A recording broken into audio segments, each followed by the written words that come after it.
for murdering maybe 20 million black children. That's part of why we're being overrun by all these illegals and everybody else.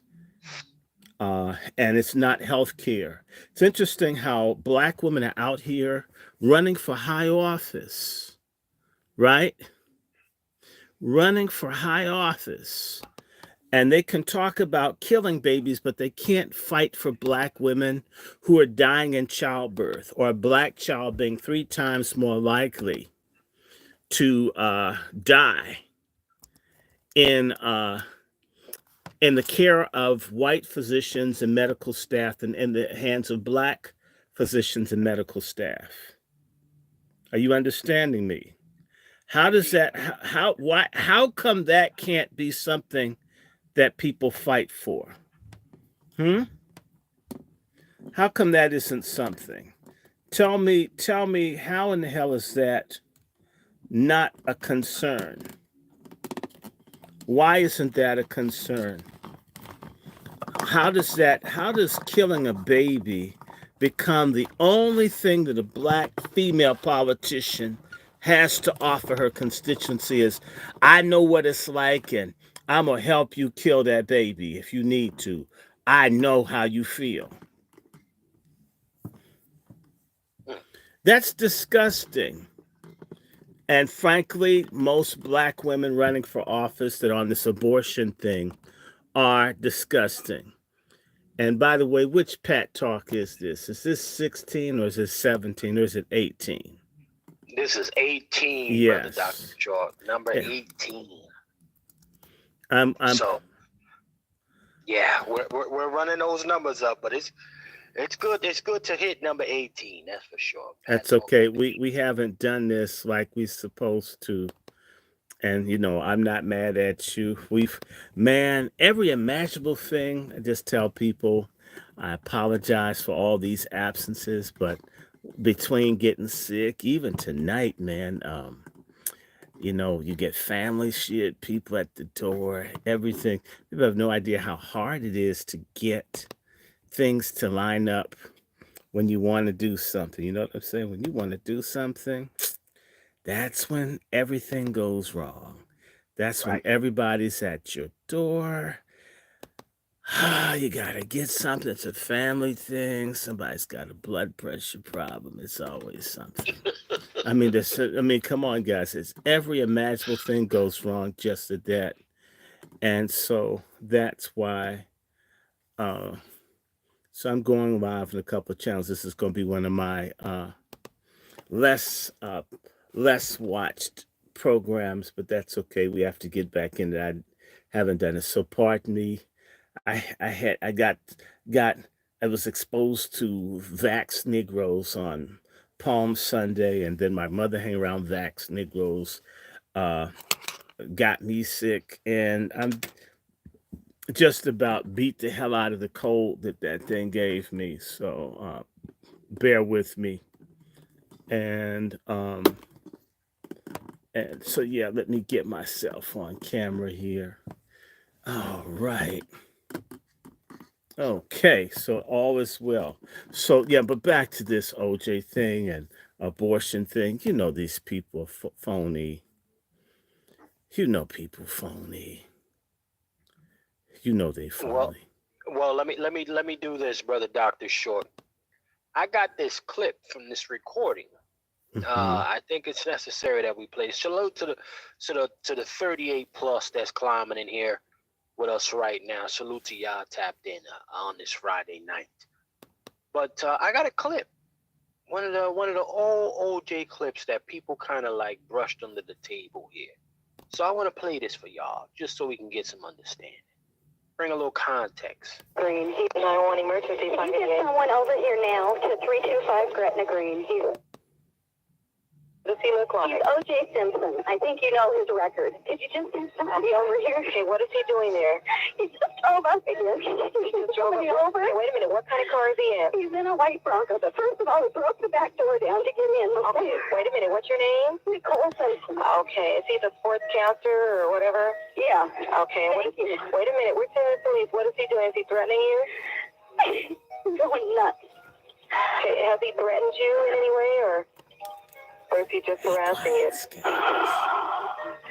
You're going to hear him in a minute. He's about to come in again. Okay, just stay on the line. I don't want to stay on the line. He's going to beat the shit. Wait a minute. Wait, just stay on the line so we can know what's going on until the police get there, okay? Okay, Nicole? Uh-huh. Just a moment. Does he have any weapons? I don't know. Okay. He went home and he's back.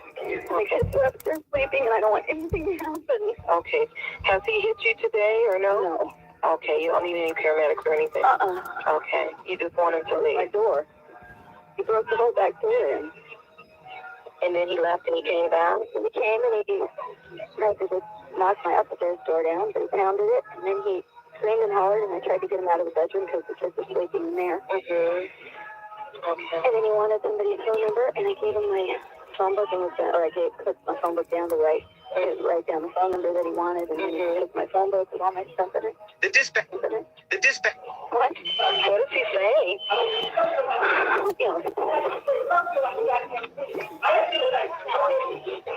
It's just domestic violence at 30 Cricket Lane. What do you want to stop Cricket Lane with?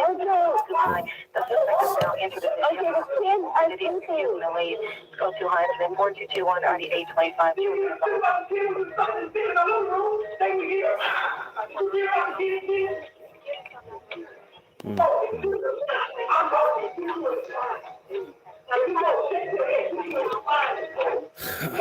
Just stay on the line, okay? Is he upset with something that you did? Time ago, it always comes back. Now, ladies and gentlemen, that is the infamous telephone call, right? That's the infamous telephone call. Fair use. Salute to my sister, DW, tapping in right now. Gunshot for DW, ladies and gentlemen. Gunshot. Now, that's the infamous call, yeah, that led to a bunch of other events that took place that night. Okay? But you saw how quick she played Karen. She played Karen. OJ, it's my understanding. Listen, OJ, the brother wasn't even really there. He got upset and he kind of rolled off after that. Okay, I have a concern because this thing happened 30 years ago. Right. And people forget a lot of things 30 years later when it comes to O.J. Simpson. There are a lot of things people don't remember. First and foremost, let me start off by saying I was never an O.J. Simpson fan. I always couldn't stand O.J. And if I introduce you to one of my very, very best friends, I called him in 1989 or no, 1990. And I told him that O.J. Simpson, there was a picture. O.J. Simpson is in a Jet magazine from either 89 or 90. It's a photo of the week, and he's literally almost pulling Nicole Simpson by her arm like a cat dragging a mouse that's caught. I didn't buy the Jet magazine, but I was disgusted, and back then we didn't have cell phones. I remember being so angry, I couldn't wait until I got home to get on my phone and call my friend in Oakland, California, and say, you know what? O.J. Simpson has ditched his black wife, who was good to him, who was with him when he was a broke college athlete, and he's got some young white girl, possibly low income type. And I says, it's not going to go well. She's going to end up dead in a few years. I hope he doesn't do it, although he might. I said this in 1989 or 90. I think it's 90. And I says, just keep your eyes on OJ. This isn't going to work out well. I forgot about it. Segue to 30 years ago, the summer or thereabout, I get a call from California, same person. And he's screaming, you were right, you were right. He says, what are you talking about? OJ. And my response is FOJ. You know I can't stand him. Coon, idiot. And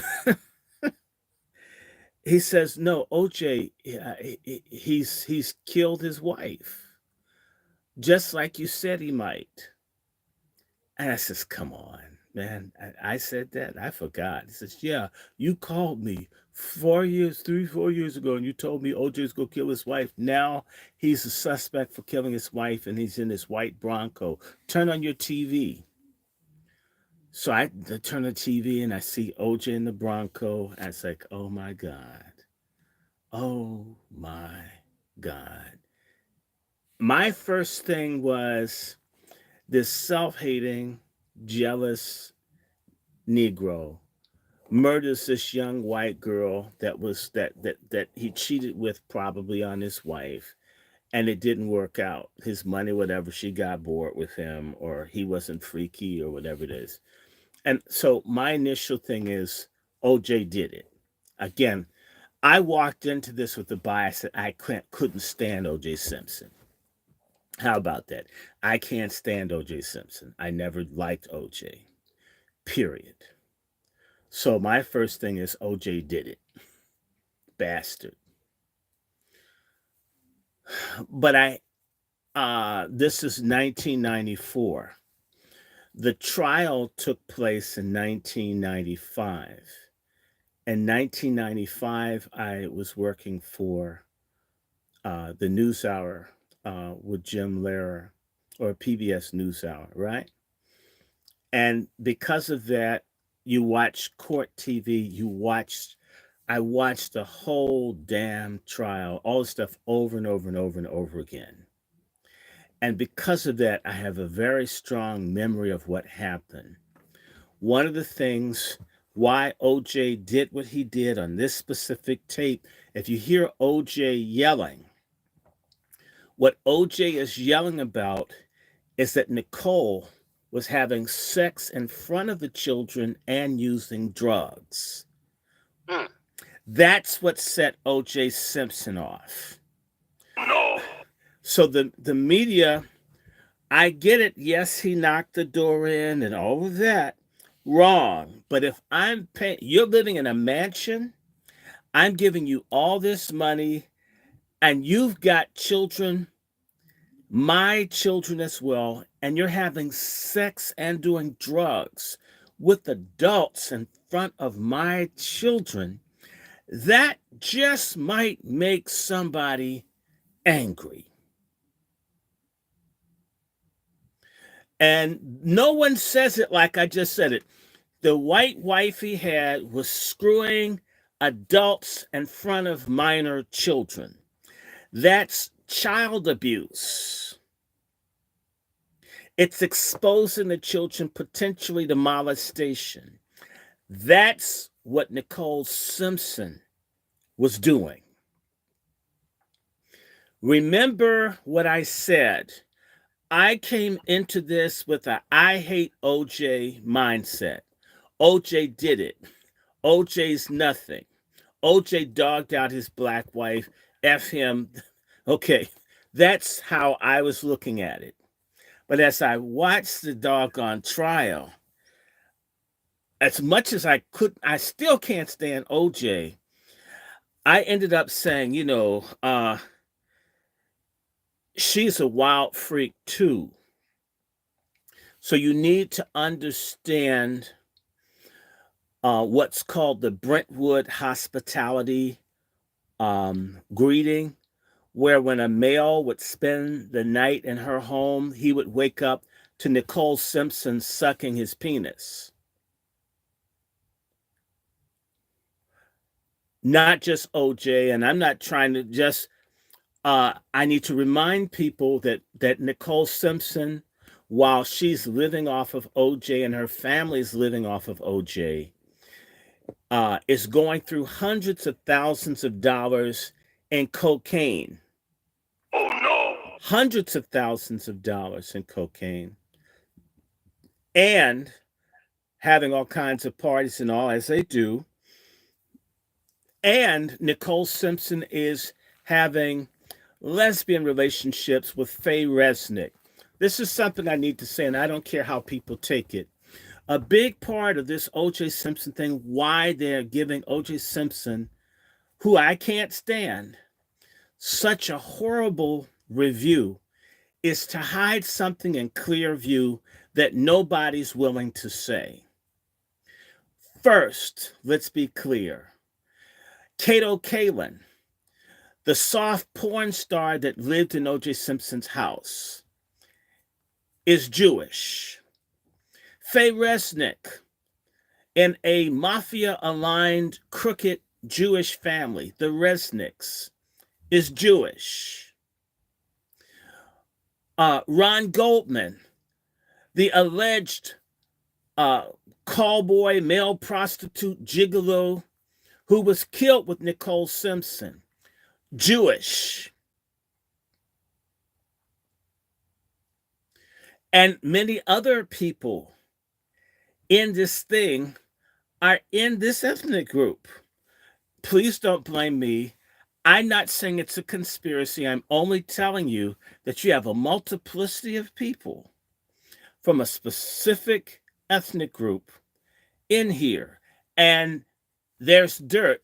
Faye Resnick, the lesbian lover of Nicole Simpson, ran up in a matter of a few months $500,000 in cocaine debt.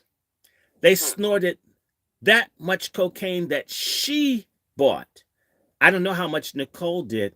That's $500,000. What is it, about $750,000 to $1 million worth of cocaine in today's money, if not $1.5 million that she snorted up. Oh no! And having sex parties and doing all of that. Now, if you, I live in D.C., a city full of drug addicts. We have like the highest rate of opioid deaths for blacks in the country. My parents worked in drug rehab. I've been drugs everywhere. I live in a neighborhood that's transitioning to gentrified. Used to be when it was like Fort Apache for DC, okay? Dope everywhere. And I'm saying to you, if you owed someone as little as $20 for drugs and you had not paid, you could get yourself hurt. If I owed people hundreds of thousands of dollars for cocaine and other drugs that I did not pay,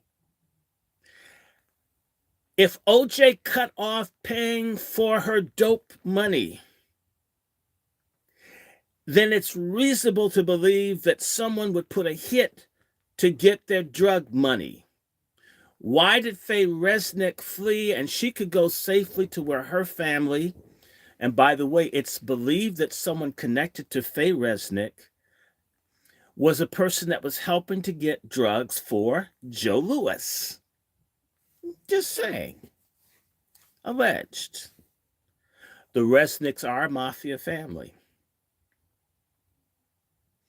No one's ever mentioned this. It just never, ever, ever come. How come they didn't get Faye Resnick? How come they just got Nicole? Why hasn't anyone talked about they've never shown pictures of how the woman was killed. Why is it that there's a way that people ritually murder people that you've never had a Black American that's committed a murder slice Ron Goldman and Nicole Simpson like they got sliced? Okay, say OJ's a suspect, but why were these people slaughtered in a way that's almost ritualistic? And if OJ was a murderer, okay, you mean all of a sudden this one time he does this ritual murder on two people? I'm not trying to make him innocent. There's another thing I need to remind people. That Bronco that he was riding in, the police impounded. Do you mean to tell me when they arrested OJ and they took his Bronco that the blood that's on the dashboard, they didn't see the blood? It would have been fresh. Why didn't they see the blood? And that's something I would have noticed. I got you out of the car. I would have been looking. You know, people would check a car for evidence. Weren't they looking? You mean you left an unguarded car on the police lot, but you didn't check for evidence of homicide with that much blood? They didn't search the car? Come on. Come on. I mean, that blood wasn't, it's interesting, there's just blood on the dash, but if you've seen the pictures on Brentwood, there's blood all over the ground. Right. How did OJ not have track blood into the vehicle? It should have been there. Like I said, I came into this thing saying, I hate OJ. Yeah, he did it. I don't care if he's black. And the more I watched, I says, damn, I've got to be on this bastard side. Oh, I was so angry that I was hoping they'd get him. But they didn't have a case. Because I'm saying to me, you mean there's just drops of blood on the dashboard? It's just small drops. It should have been not this. You know what? When you have small drops, it meant that you had almost something like a test tube or something that could let drops out. Blood is messy. Come on. Come on. How'd you get convenient drops? It's almost like you had a dropper and you did it with something that's precision to get almost replica sized drops. Wow. And let's do better. What was in the blood drops and the smeared blood and all in the Bronco? Blood preservative that only law enforcement and intelligence agencies have. No human being could exist with that toxic substance in their blood. So yes, you found blood, but it's blood that had the blood preservative that obviously law enforcement put in it, which means that the blood evidence and the DNA and all of that, you took OJ's blood. He agreed to let you have his blood. You put blood preservative in it, and then you took his blood and dripped it in his house and in his car. Okay, that's what you did. You had his shoes. You took his shoes when you arrested, and now his shoes have some blood on it. But shouldn't those Ferragamo shoes prints been in the car? Shouldn't have been some blood prints when he went over the back wall? But there's just all the things for the story that the police, that this racist Mark Furman, at least make it fit. You can frame someone, but they did a very sloppy job. Right. They had and we've had an epidemic of forensic scientists who've been Asian, who fraudulently manufactured data in particular to indict blacks all over the country. The one that cooked it to get OJ was embarrassed by a very gifted Jewish attorney that made a fool. I think his name was Fung, the Chinese guy, made him look like a goddamn fool. The real thing, the main thing that linked OJ to the crime was the blood preservative rich blood. And that's what they didn't say with the news. That blood, he couldn't have existed. Where did he get the blood? Did he inject himself with the blood preservative when he was in the Bronco?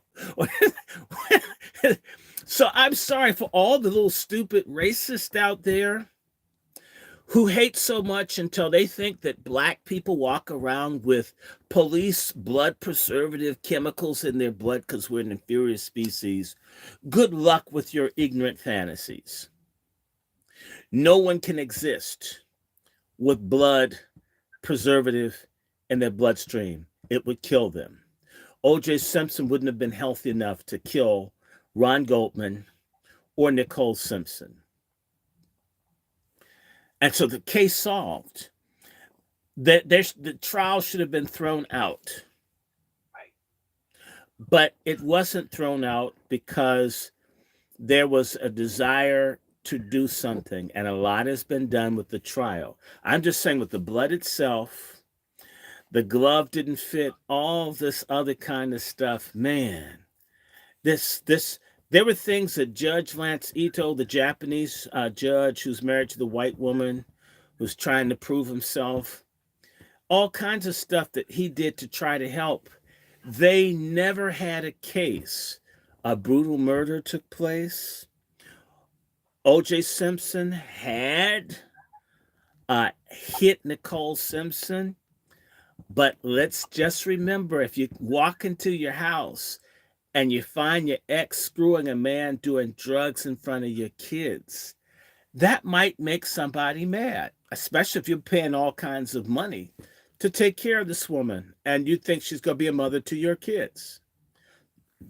I want to ask anybody listening, if you were paying hundreds of thousands of dollars in alimony to a former spouse, and they had custody of the kids, and they were openly having sex in front of adults and using drugs, and when you caught them, they came and mouthed off at you and you slapped the shit out of them. To me, that's almost tame. Not that I want anybody hitting anybody. I'm just thinking I could probably lose it. Because if that's what's going on when you walk in, what do you let these people do? If you've passed out on coke, what might they do to your children? Come on. Right? You're there for sex. They're high too. Just sit down and think about that. So as I said, I'm not an O.J. Simpson fan. Never was. Always couldn't stand him. But I watched the trial. I looked at Mark Fuhrman, looked at how they did everything they could to hide the Mark Fuhrman information. And it got out. It's just, I mean, you have a person that goes around and just declares their hatred and their desire to destroy Black people. And he's the star witness with all this evidence. And you've got Van Adder, remember Detective Van Adder, who goes to O.J. Simpson's house with vials of blood that he's stolen from the police department. He had no authority to take O.J. Simpson's blood out of wherever it was being safe kept. And he shows up at O.J.'s house to talk to him with O.J. Simpson's blood in his pocket. And the blood that's found in O.J. Simpson's rug, the little drops, it too has blood preservative. Well, how did blood with blood preservative get in the Bronco that was in the police custody?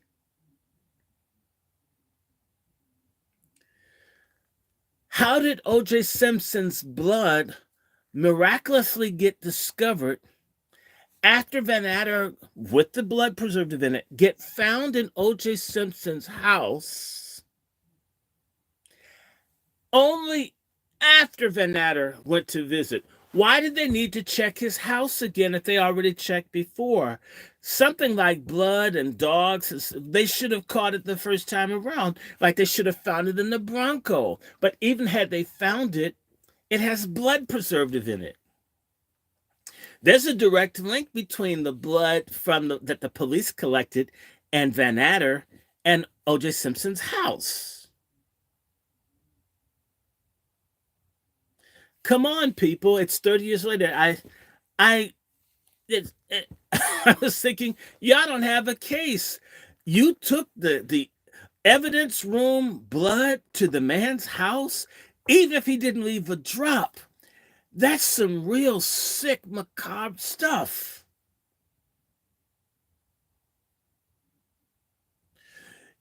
You hate that much? I mean, you're that zealous about your job, you're walking around with another man's blood? that you're not supposed to have, that you had no right to have. You violated laws and policies within the law enforcement agency for which you draw a check. How is he credible? Why wasn't he prosecuted? Why wasn't Mark Furman prosecuted when they found out all this racial stuff that he was saying and what he wanted to do? And why weren't people that were the victims of Mark Furman brought into court to testify about his history of brutality in the community? Which could be a real motive to say that this guy's a racist. If you hate that much, and he's with a white woman too, and that's a big obsession with racist people, interracial relationships and marriage, and OJ had a reputation for beating on this woman, right? So it's a black man beating a pure white woman with blonde hair. Why wouldn't a white supremacist, as a champion of his people, not want to take this gorilla subhuman ape down? I get it. And nobody was talking like me on television back then. So we're not dealing with it. Marcia Clark, a 3-time loser. She lost practically every major case that she got. And they lost this one. And in reality, the people, they didn't really have a case. And O.J. Simpson, clearly, if you're still visiting your ex and you're jealous, it's O.J. still had feelings for his white woman. If he got upset that she had boyfriends, that's not necessarily the love that kills. That's like the love that maybe we could get back together. Somebody's writing a note. It was all over drugs. I agree. Nicole Simpson, Ronald Goldman owed money to a drug cartel. The Colombian drug, the executions of these people resemble the Colombian executions. This is correct. And it's correct. OJ would not pay the dope tab for Nicole and Goldman. They know this, but you have to understand, by exonerating OJ Simpson, you implicate Hollywood and Las Vegas decadent GCPs. Marcia Bynum, I've said it, if you're listening, listen. The police department uses blood preservative in their labs.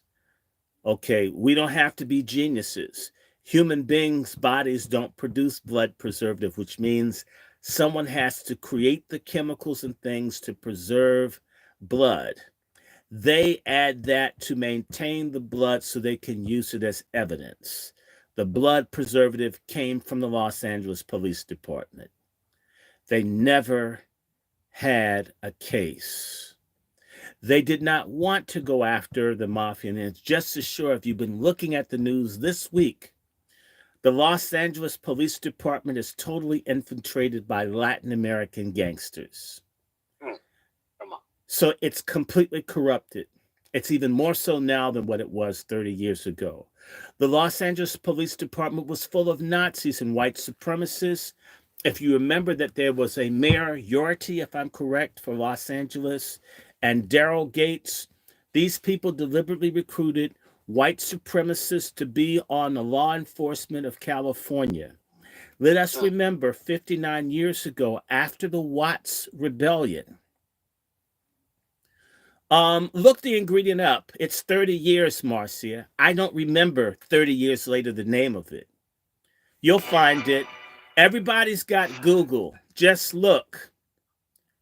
Don't expect me to know everything, but I'm right. I'm absolutely clear that I'm right, and I'm not going to try to find it now.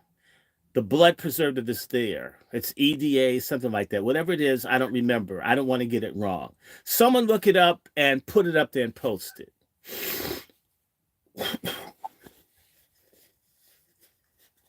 So let me go back and say that With the Watts riot, what came out of that? Los Angeles led the way with the Special Weapons and Tactics, SWAT. SWAT was put up to have urban warfare against blacks or others. So Los Angeles is on the spear tip of forming urban warfare against blacks and others. And the brutality of the Los Angeles Police Department has been documented all the way back to the Zoot Suit riots. And there's even a jazz song called, I think it's called Central Avenue Breakdown. And it's a song talking about the police killing blacks in Los Angeles. Now, that's just what it is. And we also know back when O.J. Simpson went through this thing, Los Angeles was literally going broke, paying out legal settlements for killing and beating and brutalizing people, not just blacks. They were beating up the Samoans, beating up Latinos, just beating up everybody. I think one of the chiefs of police back then was Bratton, who was in New York. These people literally used the police as a force of terror and intimidation. There is a very good documentary called Fire This Time, and you should look it up. Rhino made the film. I don't have a copy, but it's known that the Los Angeles police would begin literally attacking black male children as early as the age of 5. When you had that kind of history, you're not credible. When your city's going broke because you have to keep paying because the police keep shooting and beating. There was one case where the police went and beat up a whole family of people that were Samoan at a wedding. Go to the wrong house and beat up people, knock at the door, beat the wrong people, half kill people, and it's the wrong house. And get mad that people don't want to get beaten half to death because you kicked in the wrong door. O.J. Simpson, so the people in that jury, what they were really angry about is that nobody believed the lie of the police. It's too bad people weren't thinking when it came to COVID, Obama, or Biden. There are a lot of things. The public has become a lot dumber in the last 30 years. Well, let me spin it like this then, brother Dr. Short. And you know what? Salute to that cook-up. That's a solid cook-up. Gave us a lot to consider there. And I want to go to my brother Q. Brother Q from Let's Talk 2. Sir, those findings, first and foremost, that brother Dr. Short laid out. Let's touch on that a bit. The Bronco, the forensic files, things like that. And this, it's a point Dr. Short eloquently put, and I'm glad that he's here, and this is always his show and your creation. And sometimes, like he said, sometimes we may forget details, but the key component to what Dr. Short was saying was at that time, Barry Scheck was doing his job. Yes, he's the one that made Fung look like a fool over the DNA. People need to understand that Barry Scheck is the #1 DNA trial attorney in the country back then. Like I said, if you look him up, you Google Barry Scheck, Innocence Project, I think that's the name of his group. They've been getting countless brothers home from jail for DNA. So this case propelled him, but even back then for legal minds, they knew who he was. And he understands DNA from a law standpoint probably better than anybody. Right. And it proved, like Dr. Short said, if you got a preservative that it's put in blood so you could get DNA, the only people that have this preservative are crime labs. Come on. So if I test this blood and I find this preservative in the blood, then that means the blood came from a crime lab. That's right. And who got So blood from O.J. Simpson? The police asked O.J. Simpson as a courtesy. Instead of having his lawyer consult, O.J. figured, I haven't done anything. Let me prove to these people that I'm innocent. Sure, take the blood. And they took the blood, put the stuff into it, and set him up with the blood that he gave to prove that he would work with the police. And they were so corrupt that they doubled back and took the tainted blood, the blood that was already had the preservatives in it, back to the crime scene. Mm-hmm. Like crime they scenes. So they did it twice. Yes, they tried so hard. When you look at a case, they say the evidence produces the suspect. When you're dealing with a violence case, the evidence produced the suspect. They tried so hard to make OJ the killer that they were fumbling over each other's planning of evidence. Come on. And not only that, they did other things like said that O.J. Simpson washed the blood off, but there was no blood in the pipes. At least, I mean, the blood would have still been in certain things. It would have been inside the gutters, and they didn't have that. They wanted that so badly. Look, I get it. Let me remind you, I can't stand OJ. My thing is get him. And then it says, oh my God, he's innocent.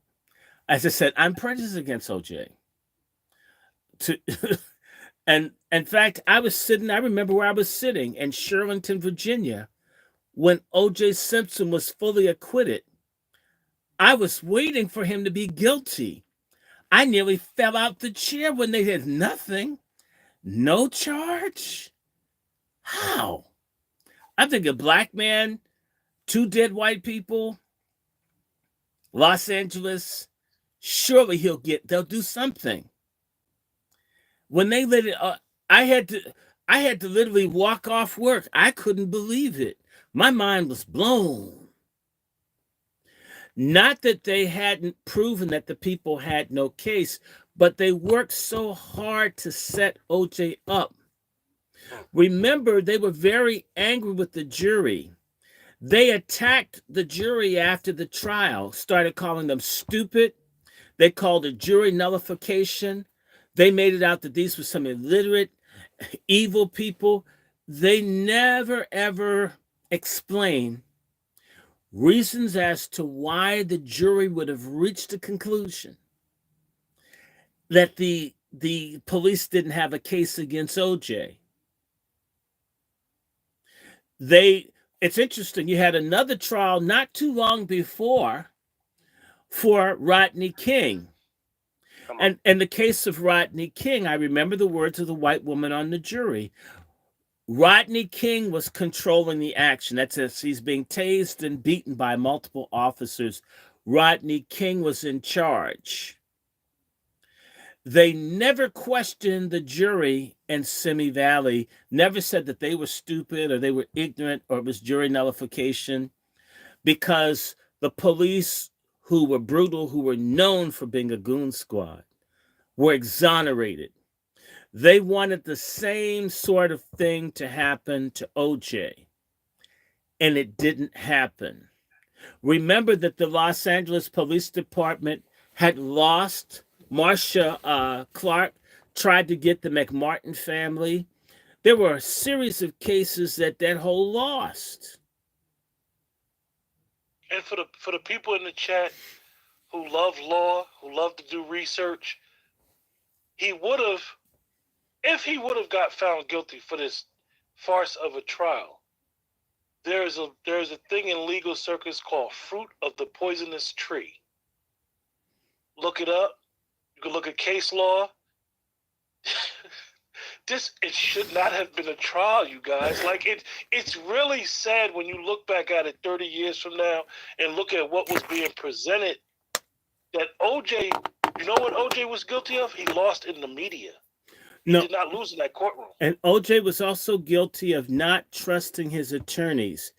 Him thinking that he could be a good darky and give up his blood to people. On top of that, they felt like the little cut that O.J. Simpson had on his finger was evidence of a struggle for life. You mean you fought a grown man and you get a little nick on your finger and that's a life or death struggle? You know what? Being a racist has to be like being on some psychotropic drug.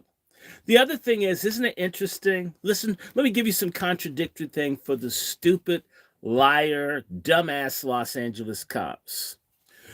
You want us to believe that O.J. Simpson had on these very good leather gloves. And yet, as he's wearing these leather gloves, you want us to think that somehow those leather gloves had no cut in it. You mean someone stabbed OJ in his finger through the glove, but the glove itself didn't have a slash in it too? In order for something to cut his flesh, it would have had to have gone through the leather on the glove that didn't fit his hands. Are you understanding me? The other issue is, and this is what's really interesting, they said that those were the bloody gloves that were used to kill those two people. Even then, they should have been able to get traces of O.J. Simpson's blood, or should have been able to get something, hair or something from O.J. Simpson inside of that glove. The only thing they had were gloves, and since he had his hands, they hadn't been amputated, they were hoping that that glove would fit. You know what's interesting? They said that O.J. Simpson had on these Italian shoes. Why didn't they have O.J. Simpson also try the shoes on? Since they said that those shoes were right. Remember that? They never had O.J. Simpson try on the shoes. They said they were his.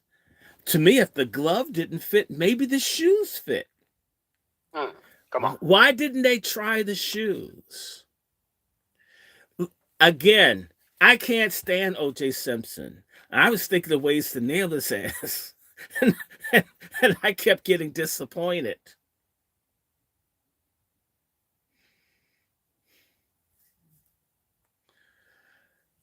I kept getting disappointed, saying they don't have anything. I can't stand him, and he's a piece of crap, and this, that, and he beat the hell out of his wife.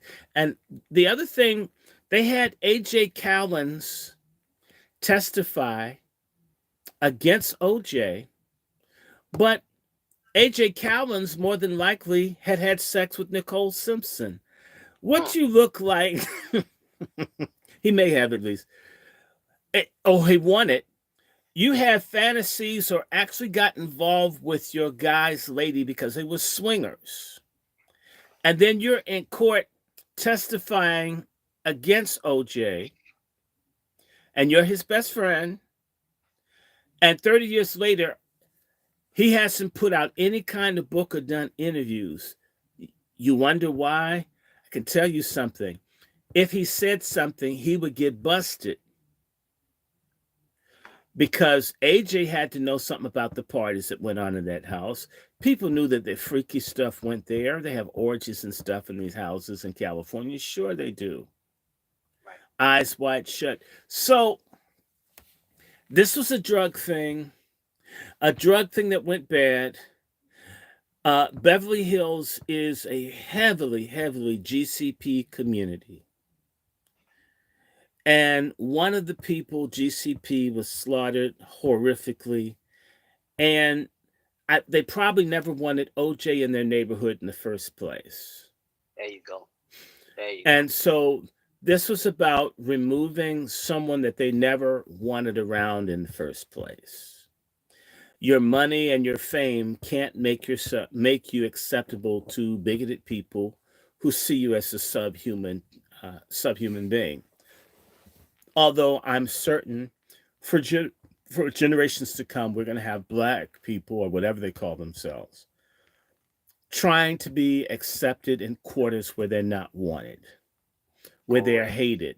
And your money, as the Beatles says, money can't buy me love. And I'll change it to money can't buy white love. Can't buy white love. Love. No, no, no. No, no, no. Da da da da da da da da. No, you think you're white. You sell out cooning all the time, thinking things gonna be all right. I don't care how much you worship money. Money can't buy white love. Money can't make people like you. Money will not make you as an individual equal. If we are wealthy as a group, we have a better chance, but money won't buy white love. It won't buy it for Kanye. It won't buy it for Shitty or Gazy or Ofaga or Al Shaton or any of these people. What will get you at least respected is that you have dignity, integrity, and that your group is down for a fight to survive. Bring on some other panelists. But I like Well, that. Come on, y'all. here's what we got, sir. I got something. I got a small little intermission going into the next thing here, Can't buy white and love. it starts with America's Sweetheart. Look at this one. This is yeah, yeah. Go ahead, keep singing, brother Doctor. I see you froze up when I put America's Sweetheart. With the blonde wig on. Let me tell you something. I'll believe that you're serious when folks start dyeing their pubic hair blonde, sisters.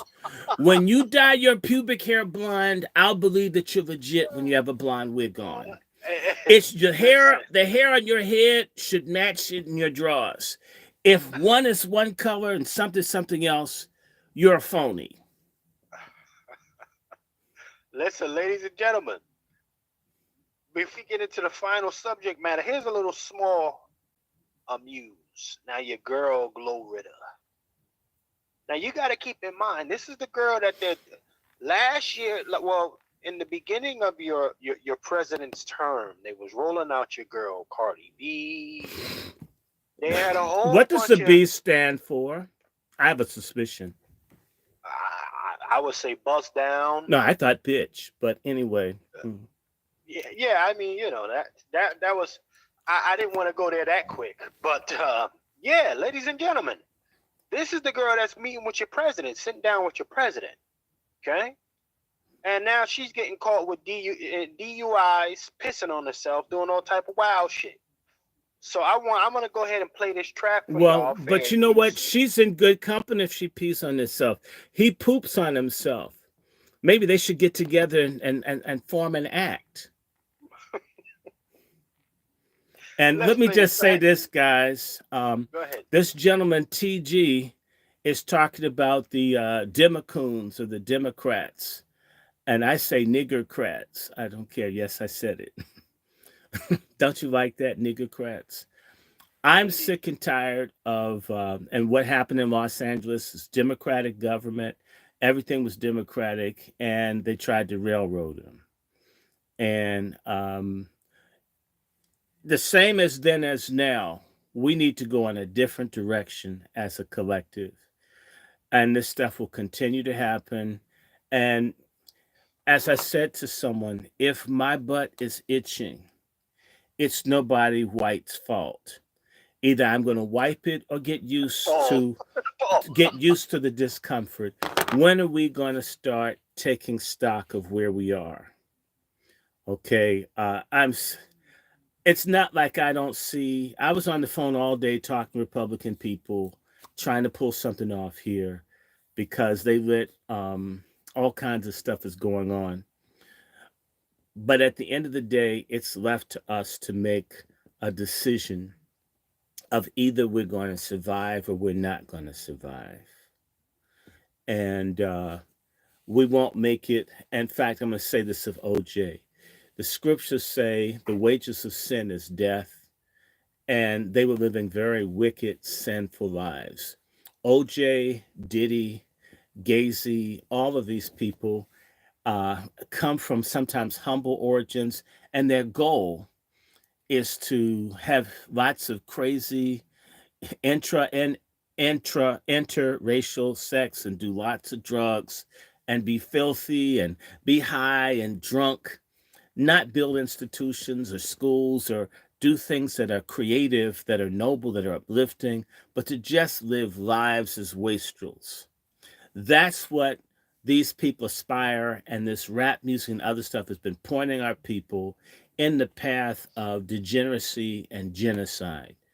And so OJ Simpson, Diddy, and everybody like him, even this little whore that you got up here, sir, that was with Biden, and they surround themselves with filthy black people. And yes, we have filthy black people. If there's white trash, there's got to be some black trash. I'm a Well, sir, witness. I'm gonna Witness play for the my track Lord, for him, I'm a sir. witness. We're gonna play the track for him. So let's go Hmm. ahead and check it out because again, uh, she has influence, unfortunately, You mean and people she has sinfluence? hofluence. Hold on. Carlos, calling police. So the reason I pulled you over today is because you made a U-turn at a red light. My GPS is taking me to the off at this way, and it took me there. And it took you over there? Okay, so do me a favor so we can get out of this roadway. I'm going to need your driver's license. I'm going to go back to my car. I'll flash my lights at you. Whenever I do that, or whenever these cars pass us, I want you to turn into this turn lane over here, okay? And just stay right there for me. Were you drinking tonight? I'm not drunk. Okay, so I can smell it from the breath, okay? All right, when you hold down the window, okay? Yeah. So, in a few minutes, I'm going to have another officer come over here, and we're going, if you're willing, I'm just going to ask you a few questions, okay? Okay. All right, how many drinks did you have today? I'm cool. I ain't drunk enough. Sorry, 7 radio, starting at good 7. How many drinks did you have, man? I'm okay. That's not my question. I'm okay, I'm telling you. 10 4. Ma'am? I'm okay. Not only can I smell alcohol coming from your breath, but I can also smell marijuana coming from this car. Hmm. Okay? In just a moment, I'll be searching this car. Is there anything that I'm going to find in this car? A sex toy. Gun reach my neck. The gun? Okay, where's the gun at? It's okay, you don't have to reach for it. Where is it? Yeah, it's in the car. Where is it? In the car. Yes, ma'am. May where at? It's in just my for my seat. Safety. Okay. Yeah, it's in my back seat. Where is it? Like in a bag or? No, it's just in the bag. Okay. All right. Any marijuana? No, cause you still gonna pick on me. It don't matter who I am. Pick on you? I'm not picking on you. You're driving and I can smell alcohol off your breath. But I'm not drunk. I can tell you this. I can post it out there. Oh God.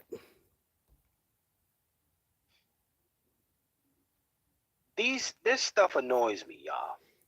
Well, feminism annoys these me. these are the people who are constantly rolled out, and somebody, I gotta be honest. I'll be honest with y'all. When I was younger, anytime these Democrats rolled these people out, these famous folks, I would act as if I made it.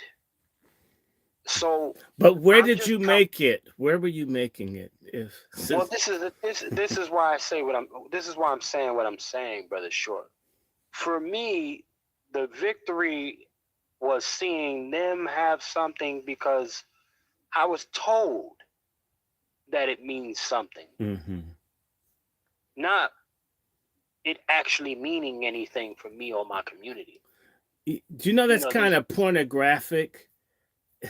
It's like sort of black social porn.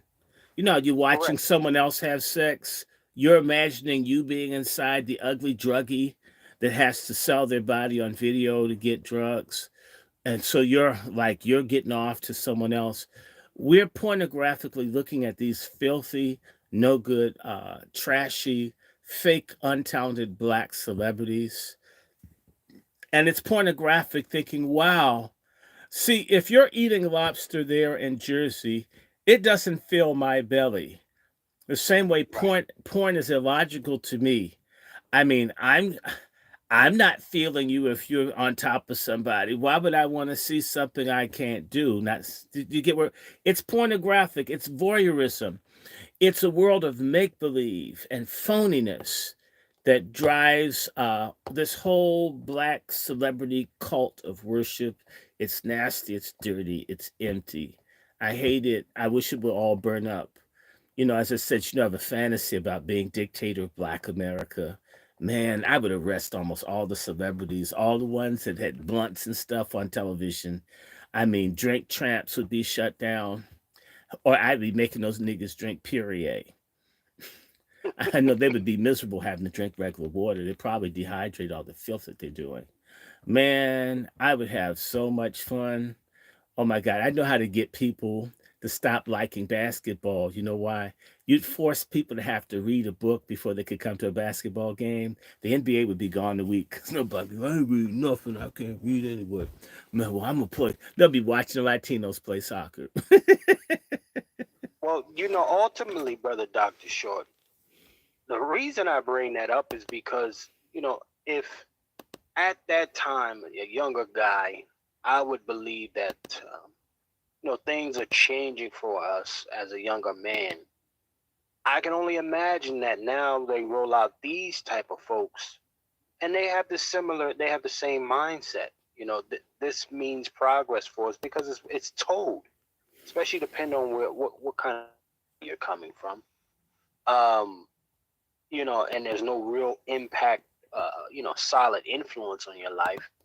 And then you can even come from a decent environment, but if you got a bunch of vote blue no matter who's in your family, it's gonna always come off like bullshit. Uh, well, at least come off as the right thing to do when it's always been very detrimental to you and your community, regardless of what's going on. So this is the detriment of she's popular, just like a sexy red. Mm-hmm. These are the people who have You know, you, cameras around them all the time. you know who else had cameras around them all the time that was popular? Hitler. Being popular and having cameras. I'm so tired of this. God, I'm just tired. Why these people don't matter? Let me share with you. You know how you matter when you do something that helps people, that's uplifting, and that's when you have problems. I mean, these DUIs and other stuff. To me, that DUI would have been better had they that woman manhandled her and grabbed her by her weave and all. Did like a semi Sandra Bland situation. That would be Oh, very helpful to her.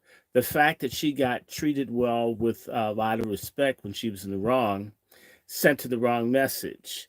If she got yoked like somebody down in Mississippi, she'd think about driving drunk again. Not that I want people to get their behinds beat, but uh, I guess some people maybe they need that. I don't. I don't want that to be. I don't want police putting their hands on people, but we've got a lot of wayward people. I took the bus this week and I was amazed here in DC. People don't pay to get on the bus anymore. They just walk on. I mean, I'm trying to pay. Thing wouldn't take my damn money. Not that I wanted to pay, but that's what you do. If you ride, you pay. And then people just getting on the bus. There's a whole lawless streak in our community. You, I would tell anyone we cannot carry three crosses the cross of the struggle for justice, reparations, and advancement, the cross of white supremacy and all the other people that hate our guts, and black self hatred, and the cross of black degeneracy and depravity. I mean, one cross is too much. Three, that's why we're stuck. There's too many hoops that we have to jump. Some of Right. this stuff has to change. Well, I tell you what, brother Dr. Short. Let me play this clip here too, because again, this is America's sweetheart here. Yeah, Joe. Yeah, well, right, Joe. Yeah, you. Yeah, Glow. The fuck out of here. But you know what?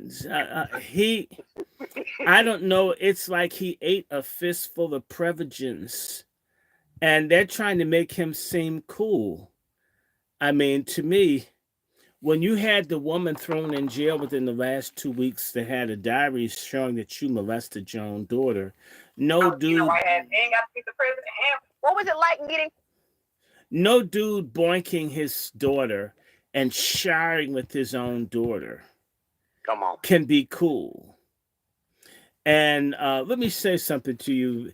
You heard about the case of the black girl that was going on a date with the white dude up in Wisconsin, and now they found that her body's been all chopped up.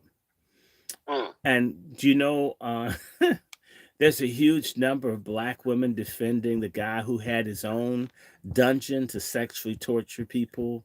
It's all of these black ladies that haven't even gotten a trial or any of that, and the women are saying he's innocent.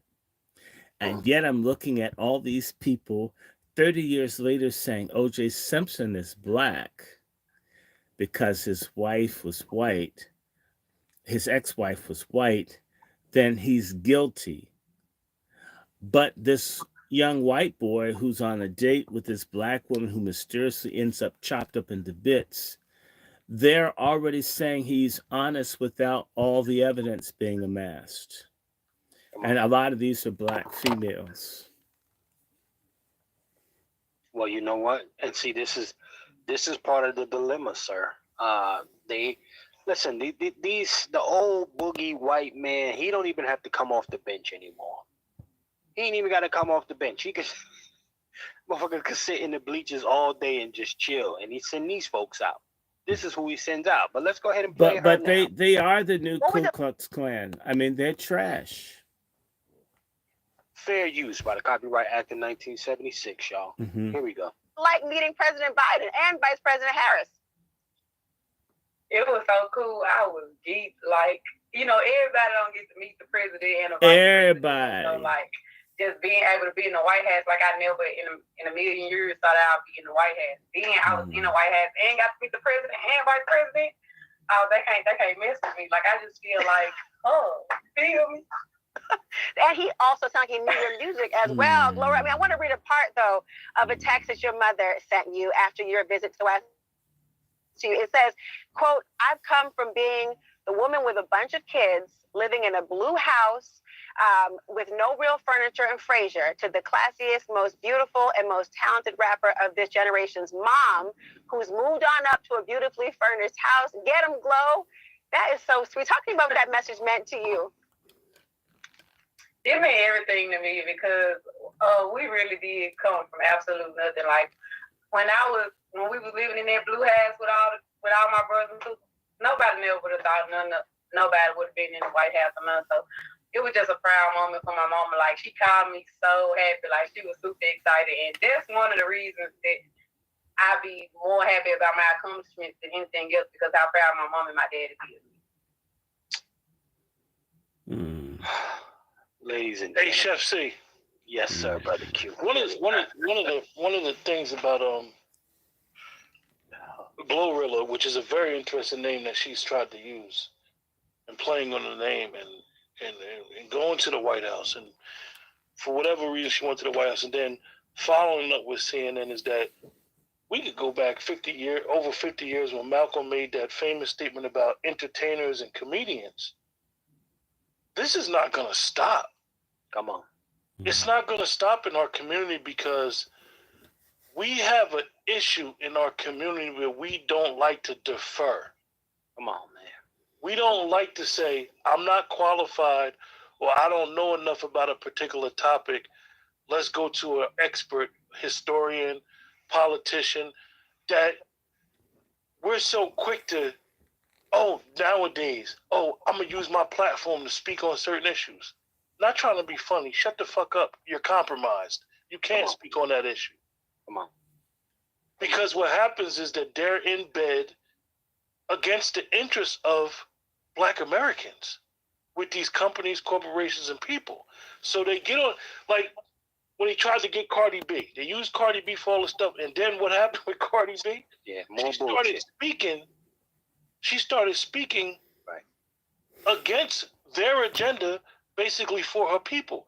But instead, what she should have done, and what 99.9% of these celebrities, entertainers should do, is they should fund grassroots organizations that's going to be have expertise and have a real voice for our people. But instead, they thrive, and attention is such an addiction that they do it.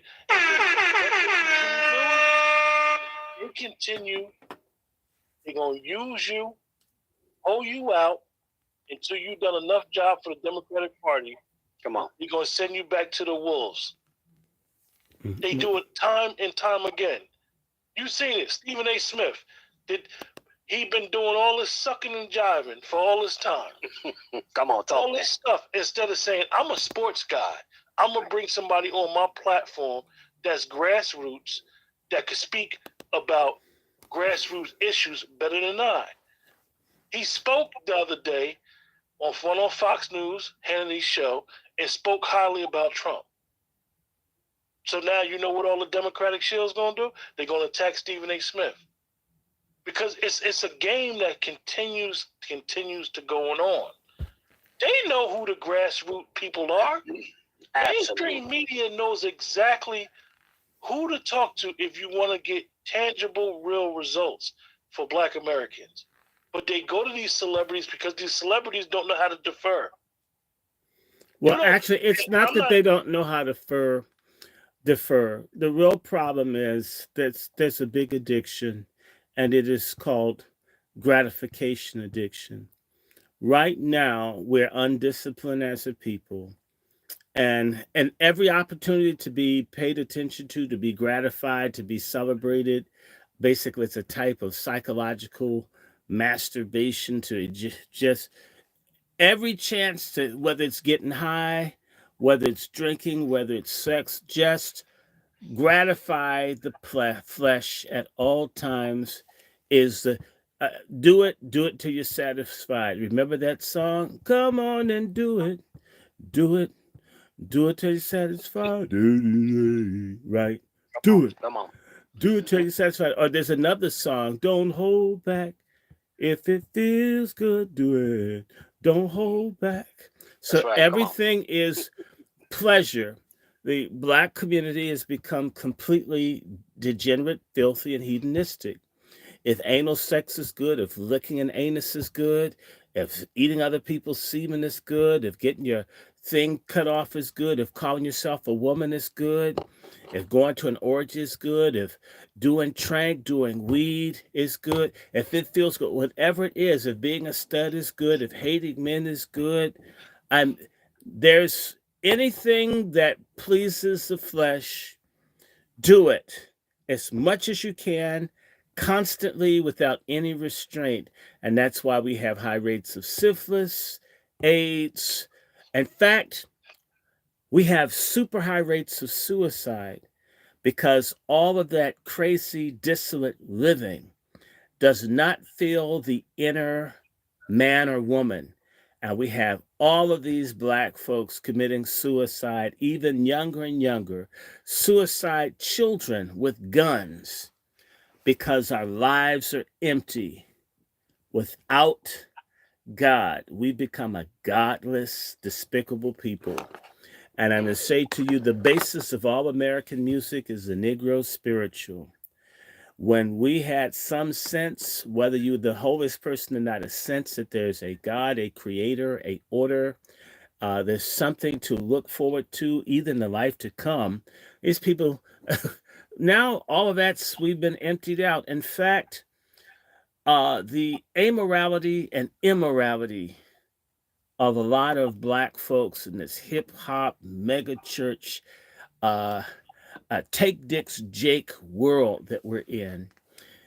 I mean, the supremacists and the racists, all they should do is hand out condoms, lube, weed, crack pipes, and let us self destruct.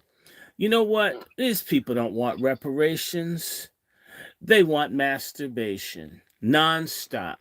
And frankly, I wish I could crazy glue people's hands to their penises and jerk themselves off till they had a stroke, because nothing else matters but being pleasured at every point. You have women going on cruises and they leave their children. I mean, just horrific things. Leave the kid in the car, 100-degree weather, just every which kind, any accountability, any responsibility, anything that demands that I'm not being pleasured, celebrated, and praised is a turnoff. And in reality, the only thing that is suited to be praised is God, and God doesn't exist. Or actually, you have a bunch of crazy black people that think they're God. I mean, so you're God, but your car has been repossessed. You're God, you're homeless. You're God, you don't have $10 in the bank. You're God, you got erectile dysfunction. At least you should be able to get it up, right? And I'm not talking about praise. I mean, all of this empty, godless, shallow living has caught up with us. And you know what? It's not left to a reparations check or anything that any other group of people can do. It is a choice between going over into the abyss, into hell, or for us to pull back and say, I want out the hog pen. And right now, I don't think people really want out the hog pen. After all, mud can be quite satisfying. In fact, pigs like being in their own poop and urine and the mud, because you know what? On a certain level, it satisfies their flesh because pigs can't sweat. And there's a group of black folks who like being in their own poop, urine, and waste, but in a spiritual way. And they want us all to be in a hog pen. And if you've ever been around a pig will come and rub all over you and smear dirt and poop all over you. That's if you get around pigs, pigs will bring their dookie and all with them. That's what I love about cats. The thing I absolutely love, my cat Selfish. Cats, and that's why I love cats. The thing about cats is they don't want you to see them shit. Cats hide their shit. They keep, cats are like elite white people. Even if they're dirty, they don't want you to know. Cats hide their poop. That's a fact. God damn, that's Cats a fact. hide their. I love that That's about a cats. clean as The fuck. thing I That's a love fact. about cats is that I don't have to do. I love dogs, but I always think about the fact if I deal with a dog, I have to deal with this shit. In fact, a dog is a lot like coons. A dog is a lot like self-hating, no good black people. At some point, you're going to have to deal with their bowel movement. There's no way they can keep it from you. Well, you know what? I wanted to play that for y'all. Salute to the brother Negro in the building. Gunshot for the Negro night, ladies and gentlemen. Understand me? Hey, good afternoon, gentlemen. How's everything going? What's happening, brother Negro? This is this subject matter. I wanted to touch on this before we get to the final thing. Now, this is for the Gold Sister girls. I'm not hearing enough outrage for this crackhead that I'm about to pull up. They're calling her a meth head, but I'm calling her a crackhead. And in this system, in this particular system, these crackheads are allowed to go free, no matter how heinous or egregious their acts are. And in the case of this young lady here, Darsha, I believe they say her name is, she is a meth head, ladies and gentlemen. This one is a full-blown meth head. That's a nice jumpsuit she has on. And Can you imagine? At least it's not booty shorts jumpsuit. They're gonna probably make those. She wouldn't be able to twerk in those.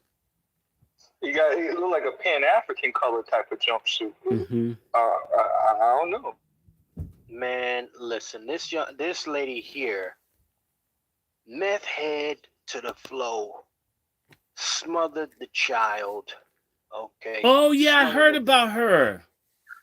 Yeah, she's a baby Short, killer. She's a definite BK pork chop feminist. Hold on, there are a lot of pork chop feminists that kill babies. Top flight. I'm sorry, we got to talk about this. You know, when they talk about black on black murder, we need to talk about black women killing black children like they're Al Capone. Or Alfreda.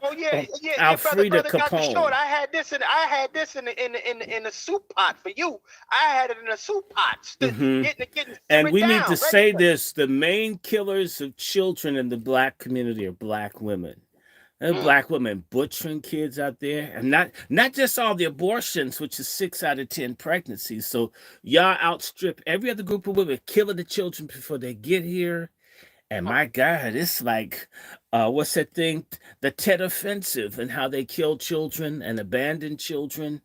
I mean, it hasn't always been this way, but I'll tell you something. That feminism and the witchcraft, like that influencer out in wherever she was that stabbed her husband to death because of the eclipse and then threw her children out in the highway and killed herself. And I'm going to just say this, a lot of this is linked to, I'm going to just say it, there's a lot of crap that people talk about black women being more godly than black men and black women being closer to God than black men. It's a crock. There are a lot of hellish, Satanist, Luciferian, wicked, monstrous black women out here that are just as bad as the black dudes who at least get busted and get sentenced and handled for their crap. Because I'm going to tell you, in fact, I had a rap today. It's a ripoff of one of those great white poems, because, you know, white folk really have it going on. And it says, a simp don't want to ask hoes why. A simp just wants to screw and die. And so, oh wow, that leads into that other conversation too. Did you hear about that Shade Robinson chick where she ended up screwing the wrong man and ended up really dying? For real. Which man did she screw? And what about the man? The white man, and he King Henry the Fifth her and beheaded her and her body parts. Oh yeah, you're talking about the one in Wisconsin. Yeah, man, he did her 19-year-old, like 19-year-old baby. Well, but I'm going to just say this to you. We've been talking about this on Pat Talk, and I've been doing this on other things, saying my black sisters, I'm not trying to tell you who to be with, but I'm trying to say to you, a lot of folks that you love don't love you. Come on. And a whole lot of black ladies would never talk to a black dude that's slightly eccentric or nerdish, but would get with a white dude that's nerdish and eccentric. And in this instance, you have a white eccentric boy with a torture dungeon sex prison in his basement. And you could hook up with him, but you wouldn't want to be with the dude you saw reading the autobiography of Malcolm X. He has a book in his hand. And I would just tell you, they have this urban rumor that a lot of really ignorant, even in college, dumbass black ladies think that black men are smart, can't screw. So if you were smart and you did your academic work, they figured you were a dud. And then when that same dude that was a dud, if they got with a white woman or an Asian or Latino, they would call him a traitor, but they wouldn't spot him. They wouldn't date him, wouldn't even speak to him, except for when he got with the woman in another group. And I know what it's like to see black women get with white men that look like Seinfeld retread, people from the bar that, are just best boys walking through, like frumpy, terrible looking white men. And they could get with them. And the guys are nerds, or they can't dance, or they can't dress, but they're white. So the glorification of being with the white man comes with the cost. Are there white men that treat black women well when they get married? Yep. In fact, black women are far less likely to divorce a white man if they marry them than if they marry a black man. So I get it. But at the same time, they don't mind pooling money or financing the white dude or all of that. They give, black dude's supposed to be a millionaire before she even speaks to him, right? No, this Millionaire, is a fact. right? But she can help build up a white dude, which means that the black woman being a social hermaphrodite, where she lives as a man and a woman at the same time when she's dealing with a Mm, black man, but mm. she's willing to be a wife to a white man. Come on, And I'm not come on. mad at her for being a wife to a white man, but I'm saying it's hypocrisy, it's a double standard.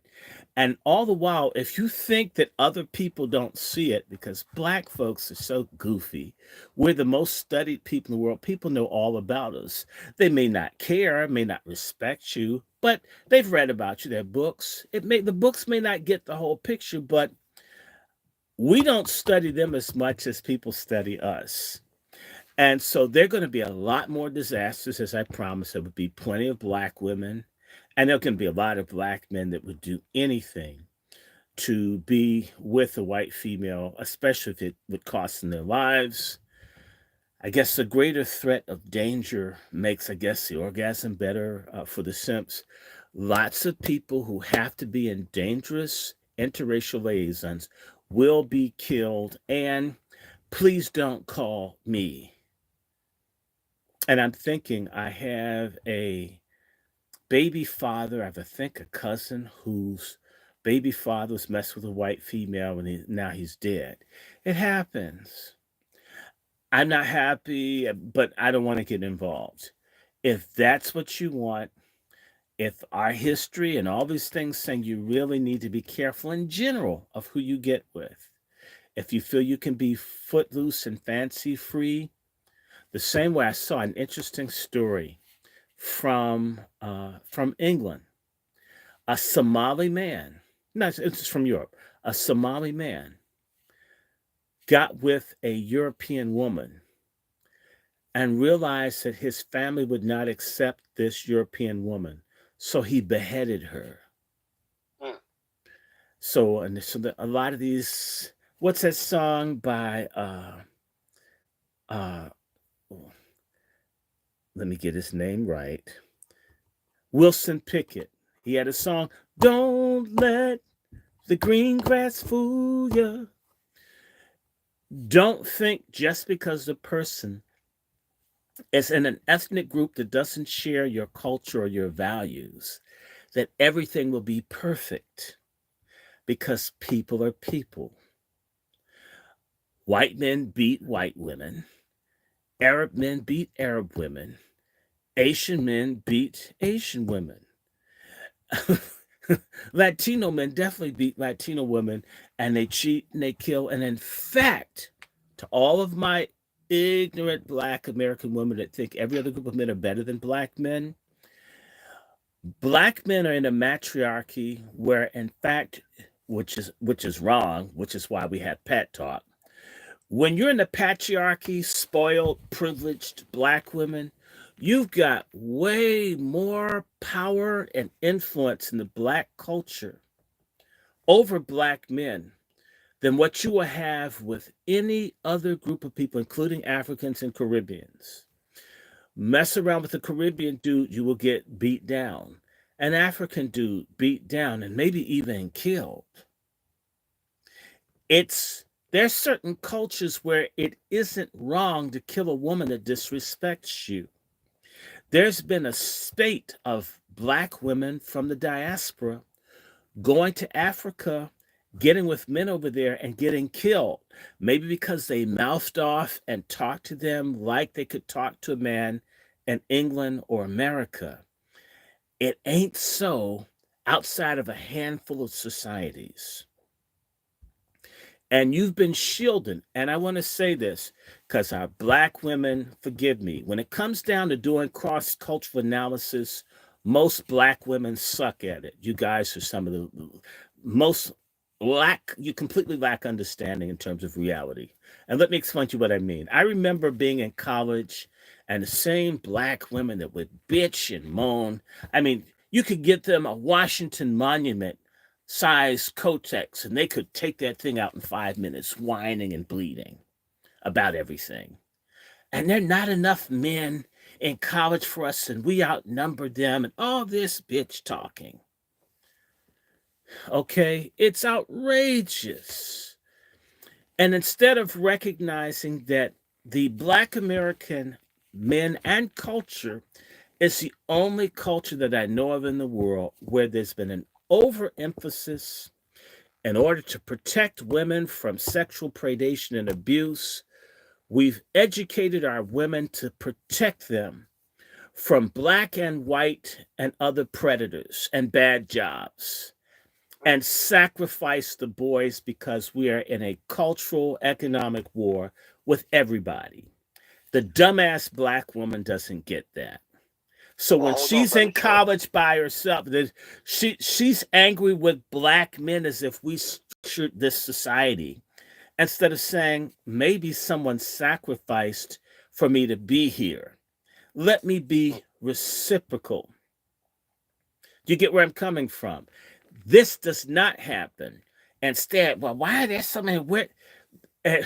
Do black men run the society? No. Don't you run after white men because they have more money and power? Yes.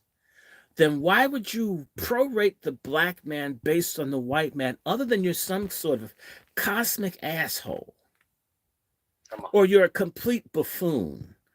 I'm not excusing any faults in black men, but if he's making 60 cents to the white gentleman's dollar, you're blaming him? Why not help him get the dollar by not blowing money?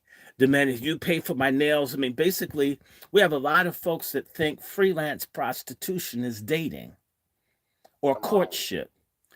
You think of ways to spend and blow money instead of how to conserve and save money and build something. Instead of getting your hair done twice a week, how about starting a business where we can employ children and each other and you can make a dollar to the next person's dollar? How about that? So there's this really stupid, and then what buttresses the stupid behavior from the woman? The vagina goddess worshiping simps. Shh, man, just don't say, man, I just want some pussy. I don't care. I don't care if I'm not respected. I don't care if they kill babies. I don't care I don't care. I don't care if she really, I just want some pussy. Man, I don't want a family. I can't so, right? We have a lot of no good sperm dropper dudes. And they're the perfect match for these, should I use my term, chef? Of course. These feminist UFOs. A lot of feminists are UFOs. You know what a UFO is? A UFO is an unfuckable object. Yes, I said it. Well, sir. Somebody that nobody should be with.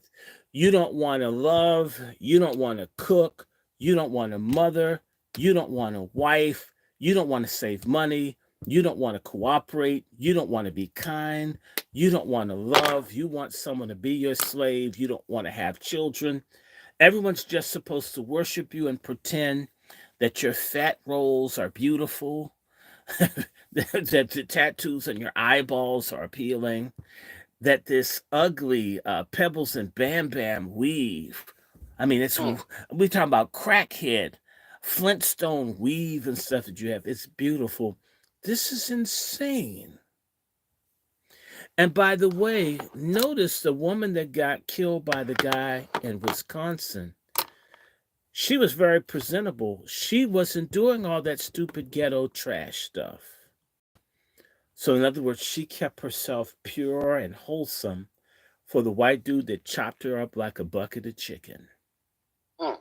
Come on. And so I'm like, I'm not saying that there ain't black men out there hurting black women, but the same women that go out with the dude with the killer eye tear on their cheek, they go for the guys with the gang tattoos. The guy lets you know he's a killer, and that's who you want to screw on the first date.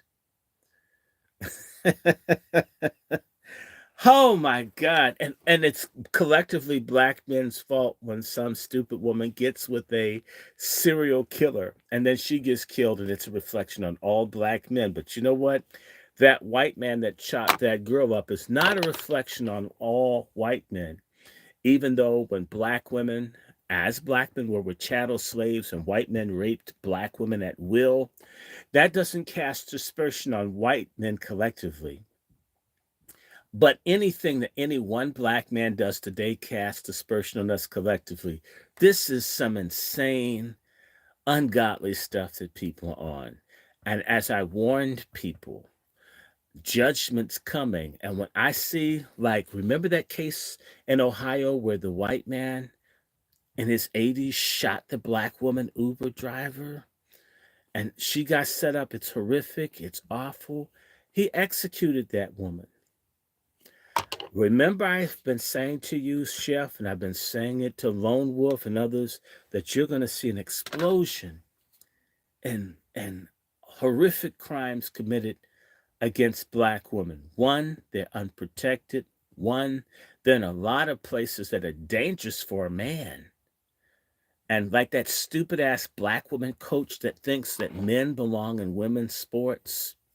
I really wish she was a boxing coach and believe men belong in women's boxing so she could spar with the dude and him knock her head off.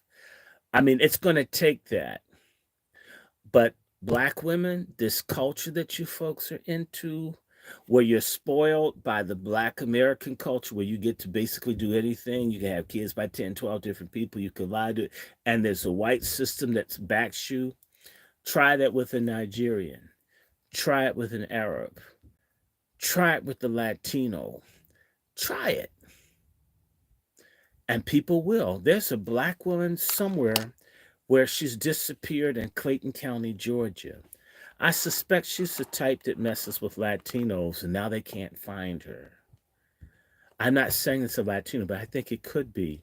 And you're saying all these people, women disappearing. I've been saying they lit close to 10 million men in this country. They're going to want to screw someone. Trust me. If you've ever had a penis, ladies, no one likes having to have the thing rock hard all the time. It really is annoying. It's a drag. And at some point, if you've been hard time too many in a day or a week, you're going to want to boink someone. Whether you can speak the same language, whether you can afford it, whether you know where it is, you don't want a plastic one. You want a real flesh and blood person. In fact, almost all these people coming into the country come from places where they have sex with people as young as 9, 10 years old. And it's gonna be a real trip. I don't want it happen. I care. I don't like. I hate what I see coming. But I'm saying to the women, I'm protected. They're out of order. That's all the men are locked up or removed. I mean, they can't come around because you mad at them. Blah. And you got all these people everywhere. They're putting them on police forces, letting them vote and so forth. And you're going to see a lot of strange things occur horrific things. I'm hoping that the loss of life isn't so great that some of us can come together and figure out how we can work together and move forward. I'm not suggesting that anybody hate anybody else. I am suggesting that people respect and figure out how we can cooperate together. And just maybe people that are decent and legitimate just might find a way to cooperate. If not, and I have to say, oh, his holy name, Kevin Samuels, has shown us the way that if it can't be found here, serenity and family can be found. It's a visa or a passport away. And we will outsource those relationship jobs where they can find a more disciplined relationship labor force. It's really a choice. You know, if labor costs go too high, the businesses go someplace else. Let me stop for a second now. Bring it on, Chef. What are you thinking, sir? I talk for a sec. Well, I want to check in with the brothers real quick, but before we do that, sir, if you're not looking at the screen, we have the honorable Oh, yes. Kevin Samuels, and Glory. I will say I have to conclude in 6 minutes, but we definitely got to give him a moment of silence, sir. It is Oh, necessary. yes. And, He's a great helm. What a mighty guide we follow. What a mighty guide we follow. He's a great man. A great man. He even went out mounted on somebody. You know, high ho silver. Okay, silence. 5 seconds for the honorable Kevin Samuels.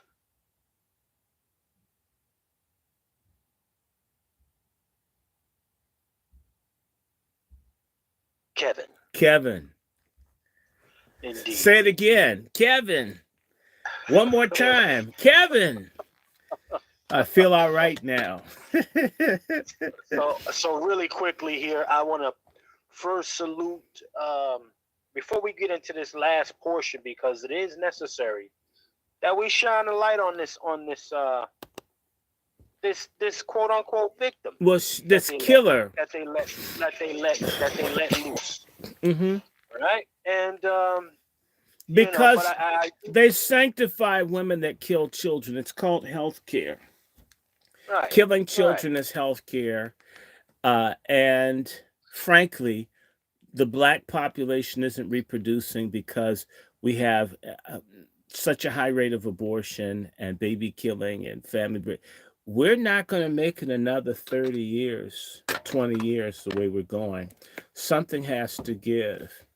And again, my comment, if you can't meet a person in this culture that's willing to have form a family with you, you have our permission to travel abroad. In fact, Chef C, we need to let people know that we're going to start having patriarch summits to organize and work with people. If you're not a patriarch, if you'd like to be one, to reinforce strengthening to encourage patriarchy.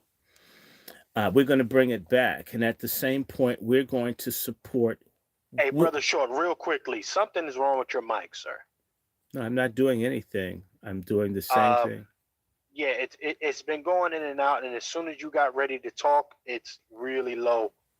Let me see if we can adjust. I don't know.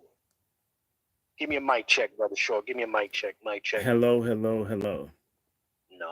What the fuck? Let me leave. I'll come right back. Yes, sir.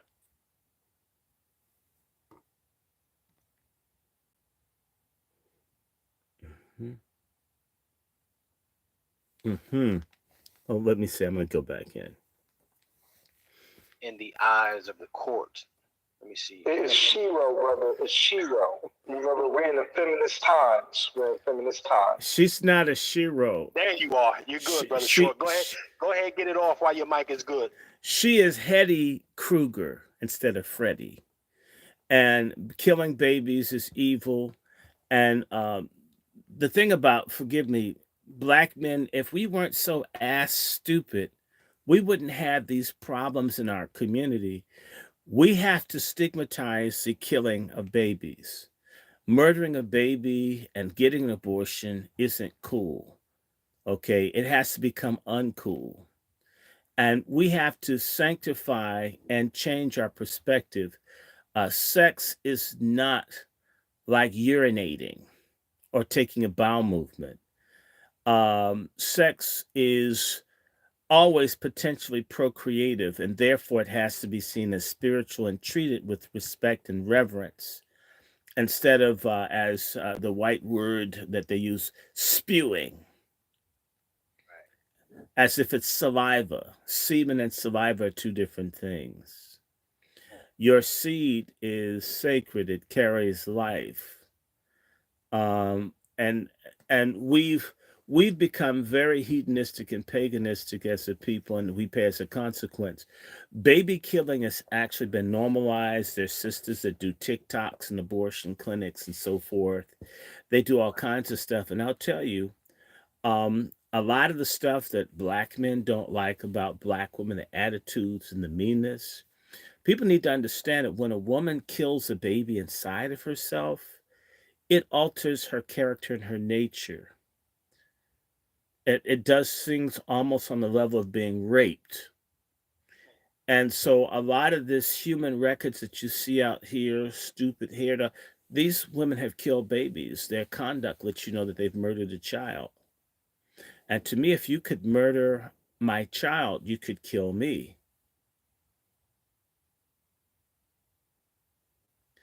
If you would murder a child, you kill a child inside of you, could kill someone outside.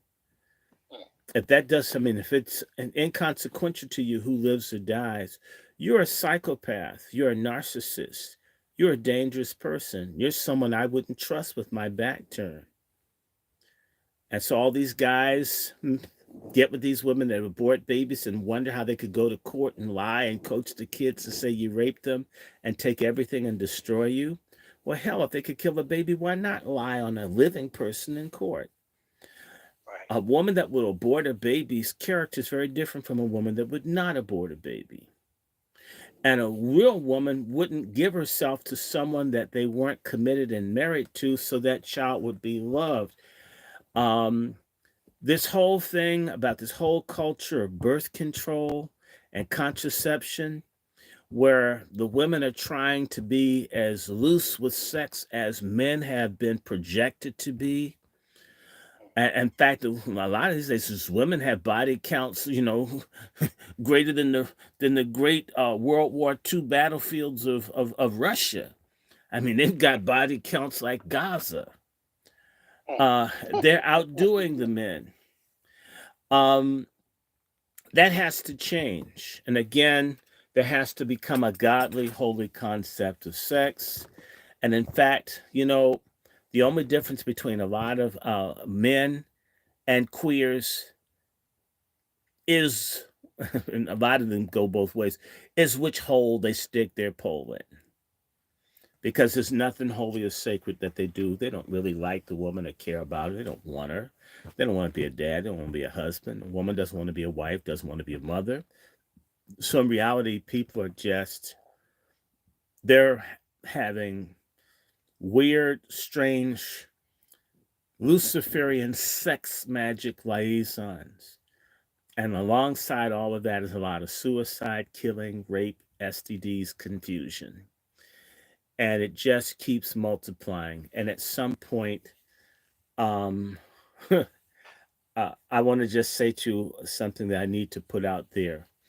There are a lot of people who are thinking that all this cheap sex that they can get from the people south of the border haven't understood that things like typhoid and tuberculosis are very common diseases south of the border. And there are going to be a lot of people with tuberculosis that's incurable, you're going to see a lot of people dying because they're just whores, male whores, or I don't know what do you call a male whore, a Moor? No, well, sometimes.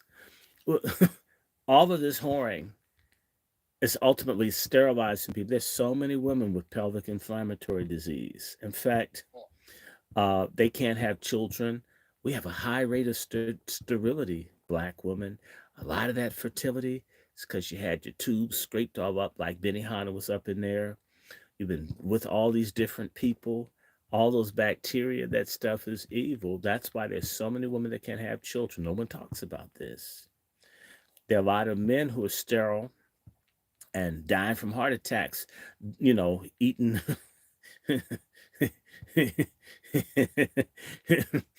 eating Viagra like it's pork and beans because you've watched so much porn or been with so many people, and or you've got cardiovascular problems, all this prostate stuff, all of this crazy behavior is destroying people. And it's interesting, the LGBTQ community, because it offends them to hear public service announcements to be reminded of the diseases that they have. There used to be public information about STDs and so forth to alert people.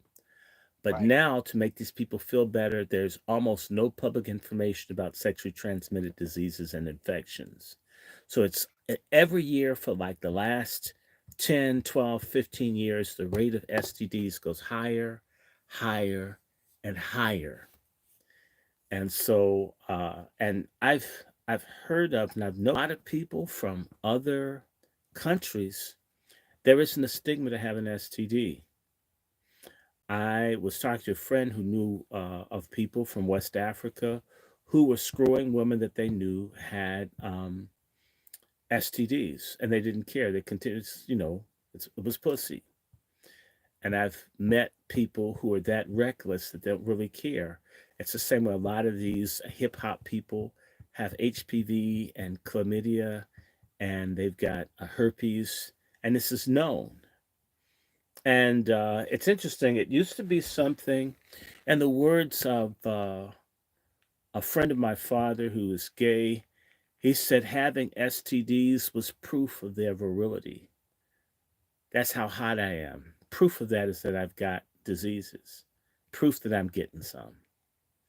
And that's how a lot of people look at it. And many states have decriminalized spreading STDs, like California and Missouri, which means someone can deliberately give you AIDS and it's not a crime.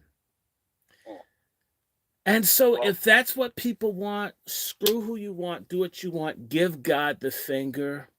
But one day you're going to have lead in your dick in a limp way, or you're going to have more silt in your fallopian tubes in the Nile River. And a lot of folks aren't going to be able to have children. And there are cancers and things linked to some of these STDs that you don't really hear that much about, like herpes, and hepatitis C, and there's hepatitis D. I think there's hepatitis F. There's so many of these things and you have to understand the pharmaceutical corporations, which are very powerful and they're linked to the oil people and the agricultural people, they're making so much money off of people having sexual diseases. They don't want you to be careful. So you getting infected is a profit center, a profit point for these corporations. All the while they're telling you that you're free, and they're telling you you have a right, and they're telling you it's your lifestyle, and they're telling you it's your pronouns. And in reality, they're getting paid. Now you're going to say something because I know you have to sign off in a few.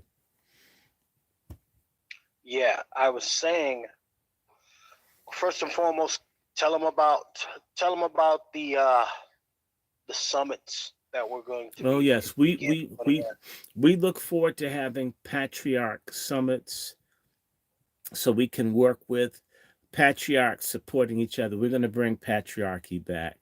The problem in Black America is the absence of fathers and fatherhood and manhood and solidarity. I really like Chef C, and it's not a gay thing. I really like Brother Rollin, and it's not a gay thing. And I like Brother Juan, and I like Brother Quentin, and it's not a gay thing. But these are good brothers. We should be able to have a brotherhood where we give a damn about each other. And I don't need to haze you, and I don't need to watch you eat horse cum and kick and burn, put out cigarettes in you for a couple of weeks and haze you, and then say I love you because you drank pig piss and we kicked you, we beat you, and you put I love you. No, I can just like you and respect you because you're a brother. We've been through enough hazing just living in this country. We're gonna do that for us. And we're going to have a sister thing because we want to encourage wazihood, wiffery. So we're going to have a female auxiliary for women that want to be wives and want to work with men to create families. And please don't bang a trillion babies. You're not qualified. We're looking for viable people who have not been trying to drop babies like a fraud with tadpole eggs. Okay, we're tired of that. We're looking for people that have been classy, that want to come together and try to, on a micro level, begin to create chapters of people that are patriarchs and women that want to be supportive wives or friends or colleagues would think. And we don't want dudes that beat up and abuse women. We will crush your ass if you're a misogynist. We're going to destroy you. If you're a pedophile, we're going to get you. We don't want you. We don't want any freaks. We want normal people who are willing to even do criminal background checks and so forth, because we don't want you to meet anybody, female, anything through us. And it turns out that you're some kind of monster, or you think that the shanker on your dick is a tattoo. We don't want you. We want some legitimate, decent people, thinking, caring, compassionate folks who have some concept that there's a creator and there's an order and that women are to be loved and protected. It's not just what's in her dross, but it's what's in her mind and in her soul that counts. We need to get back to encouraging courtship, solidarity, love, and unity. And by the way, I want to say, sisters, if my words seem harsh to you, in the words of Dr. Martin Luther King, it when you hear criticism, it's because of deep love and a person feeling grief over the situation that they're confronted that makes one talk like one does. I go outside and see people twerking and I'm bewildered because I remember black women from the 60s and 70s and 80s. And I look at this thing now and just say, what happened? I grew up with Leslie Uggams, Diana Ross, Dorothy Dandridge. I don't care how they're living privately, their public projection.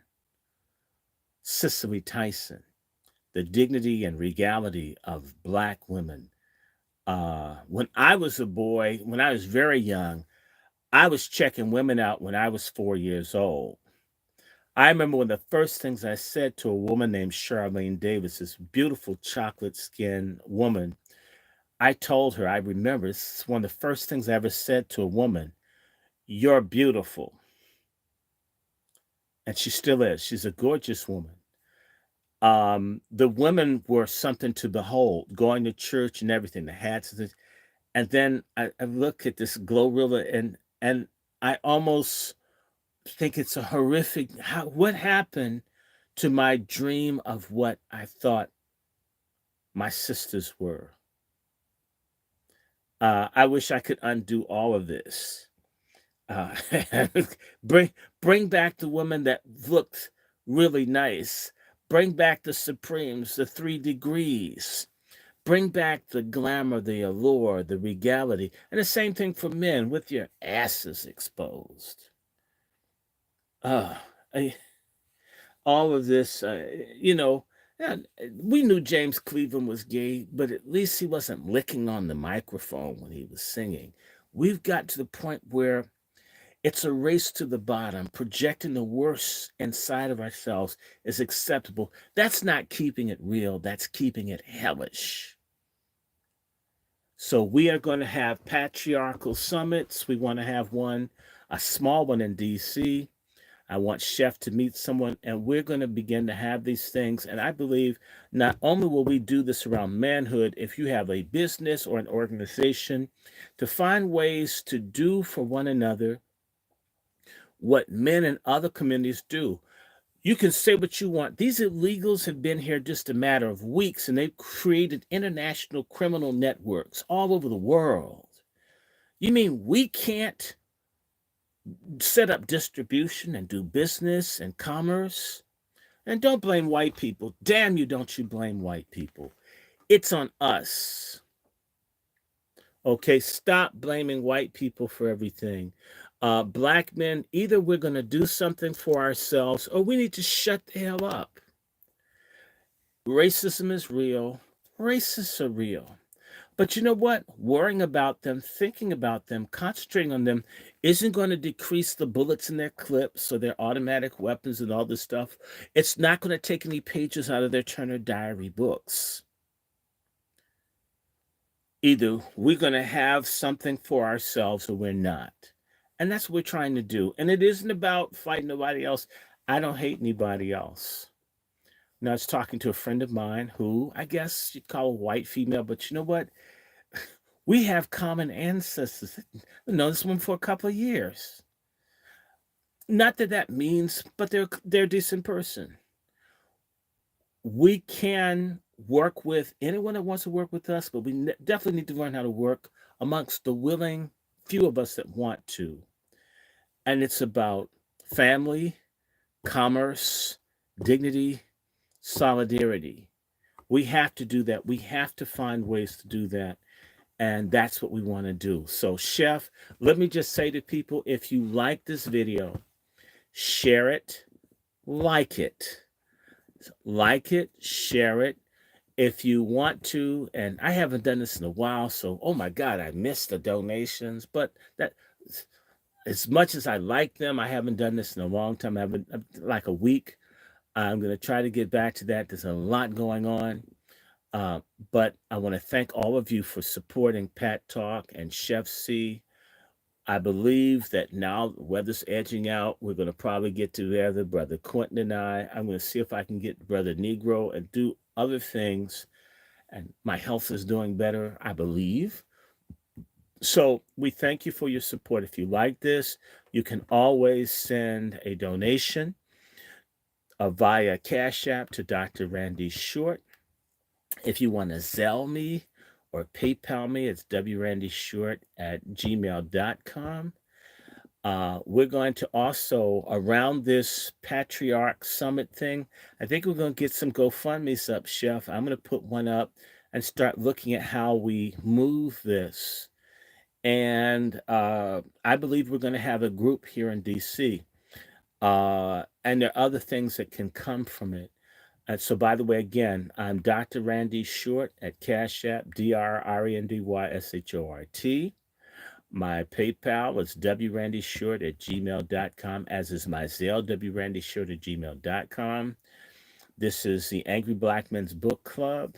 And I want to let people know, yeah, now and then I use an expletive, but I believe in God. I'm going to continue for my fellowship. Yeah, we're Christian. I am, at least. My fellowship is called SALT. It's called Salvation. It means Salvation and Liberation Temple. And we're going to continue talking from a biblical standpoint about the Boule and Diddy as we continue. So we're probably going to drop that about 2:30. So because Sabbath, the real day that the Afro-Asiatic Hebrews recognized God, was on Sabbath, which is Saturday. Sunday is for the racist Romans who gave us white Jesus, although y'all respect white Jesus more than the black one that we have today. So I'm going to stop there. Chef, it's up to you. Well, listen, again, as he mentioned, we will begin to roll out the Patriarch Summit and some of our smaller occasions. I want everybody to be aware that they're going to be between the tri-state area, all the way out to DC. We have a couple other places that we will be bringing on board. So definitely y'all be on the lookout for the information coming in the next 2 weeks. Let you know how you can get involved, how you can contribute, and where we're going to be holding these different events. And listen, ultimately, it is not just one of those situations where you're going to be gathering and a whole bunch of niggas be talking some shit. No. There's going to be value here. Yeah, we'll be Real talking tangible. about health, business, family, resources, whatever we can figure out to make certain that it's of value. I don't like to waste people's time. And again, if you're interested, my email is wrandyshort@gmail.com. We want to begin to get a list of people that support patriarchy. And patriarchy does not mean mistreating women. It means protecting, dignifying manhood, childhood, and womanhood. Men leading in strategic cooperative partnership with women and with the generations to come. Again, we abhor violence and abuse of women. I think rapists and men that abuse women should be hung. That's just my gut feeling. I hate it completely. At the same time, I think a woman that falsely accuses a man should be thrown in jail for at least 10 years. At least. I believe the laws need to be more fair for fathers. I believe that a man that puts his hand on a woman, unless she's thrown the first punch, and even if he's done that, a real man knows how to get the hell away from a crazy woman. We want things right. I don't want a situation like The Color Purple. I hate the movie. I have family like the characters in The Color Purple movie. I get the point, but all of us aren't like that. I hate abuse of women. I hate sex trafficking. I hate rape, exploitation, and pedophilia. We all want to shut that down. At the same point, we hate feminism. It's going to go in our lifetime. If you're down for a fight to destroy toxic pork chop feminism and this baby killing culture that they have, then you found the right people. We're down for a fight for the soul of our people. Any more, Chef? You know what? And I gotta say, this is gentlemen, you will have value. We are looking for the fathers, the sons, the uncles, and the nephews. And they can bring young people, but they have to have a legal guard and a chaperone. We hate pedophilia. We're gonna fight you predators. Predators, there'll be a day where folks who prey on children and all, if you do something, you'll run to the police station before we find you. A day will come when the pedophiles will be punished. The molestation, abuse, and this garbage that's out of control, we're going to smash it. Who's with me? Absolutely. And you know what? Before we even go a little bit further,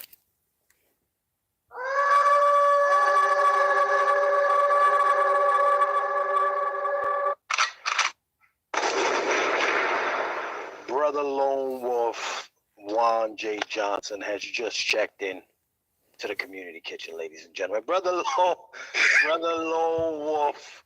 Yes, sir. Yes, sir. What's the word, Brother Juan J. Johnson? Greetings first to all the brothers, the panel, Chef, Dr. Short. Let's talk. Just all those who are listening. It's good to be here, Chef. I finally got that root canal today. Oh, okay, understood. So that howl is more like a instead of a. It was more like a. But I just wanted to come on board and just back up and support the brothers is what we're trying to do. And we're recruiting you. We're going to have Pat Talk has our own munitions and weapons expert. Everybody that works with us is going to have access to someone to show them how to protect themselves and their family.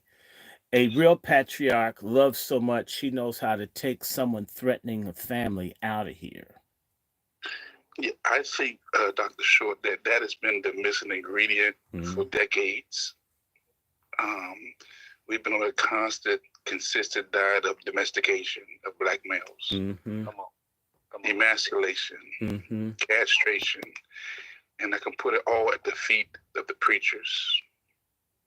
I mean, they're so crazy, they're so weak that even Jesus told them, I'm about to leave you guys, and I need you guys to get a purge, a script, and get you a sword. Mm. They really talk about that scripture, the sword. Come on. But it's a new day. And I'm encouraging everybody under the sound of my voice to get you a sword, which is a 21st century Glock, Smith & Wesson, Come on. 38 Special, assault rifle, shotgun, and thousands of ammunition.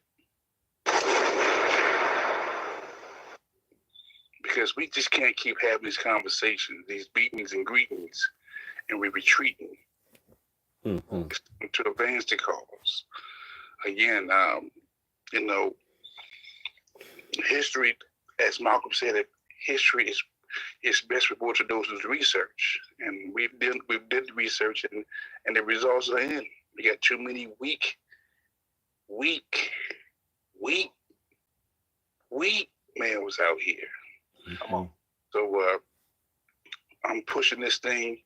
I'm pushing this gun piece because at the end of the day, if I can get you to have a basic understanding of the firearm, how to defend yourself, how to defend your family, how to defend your friends, how to defend your community, how to defend your city, and possibly defend this nation, because when they come, because they're going to come, they're not going to ask you, are you with us? They're going to say, there's one. There's one. Come on. So again, I salute you, Dr. Short, and all the brothers on board and the sisters that I know what time it is. And I'm looking forward to training and directing you to folks who can even teach you better than me. But I just want to just give you an intro. I want to get you with your palettes. And we've got trainers on both coast, East and West Coast. That's true. That's so true. we That's have true. we have trainers on both coast, and not just that. We've got people that do farming and growing. We're looking to network and bring people together to do the practical. We're even looking at everything from working with people to learn about what's called it's called health sharing, where ways to get access to at least some degree of medical care that is less than what people might otherwise get. Secondary, we're looking at practical ways that we can help people as well as networking folks. And the hope is ultimately to form a network where we have a doctor, a lawyer, a CPA, and we have these by communities that you could find people. When you have a problem, you can pick up a phone. And firearm instructors too. Firearm instructors, you have all of it. And if you're spiritual, we can make certain that you don't have nigger preachers that just want to steal your money. We're looking at creating collectives of people that can work together around practical solutions.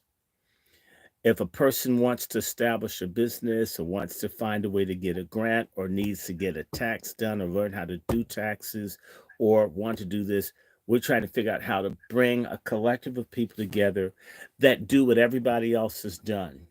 The greatest crime of our traitor black elite, and you cannot blame white people, it's traitor black people that have allowed us to be like this.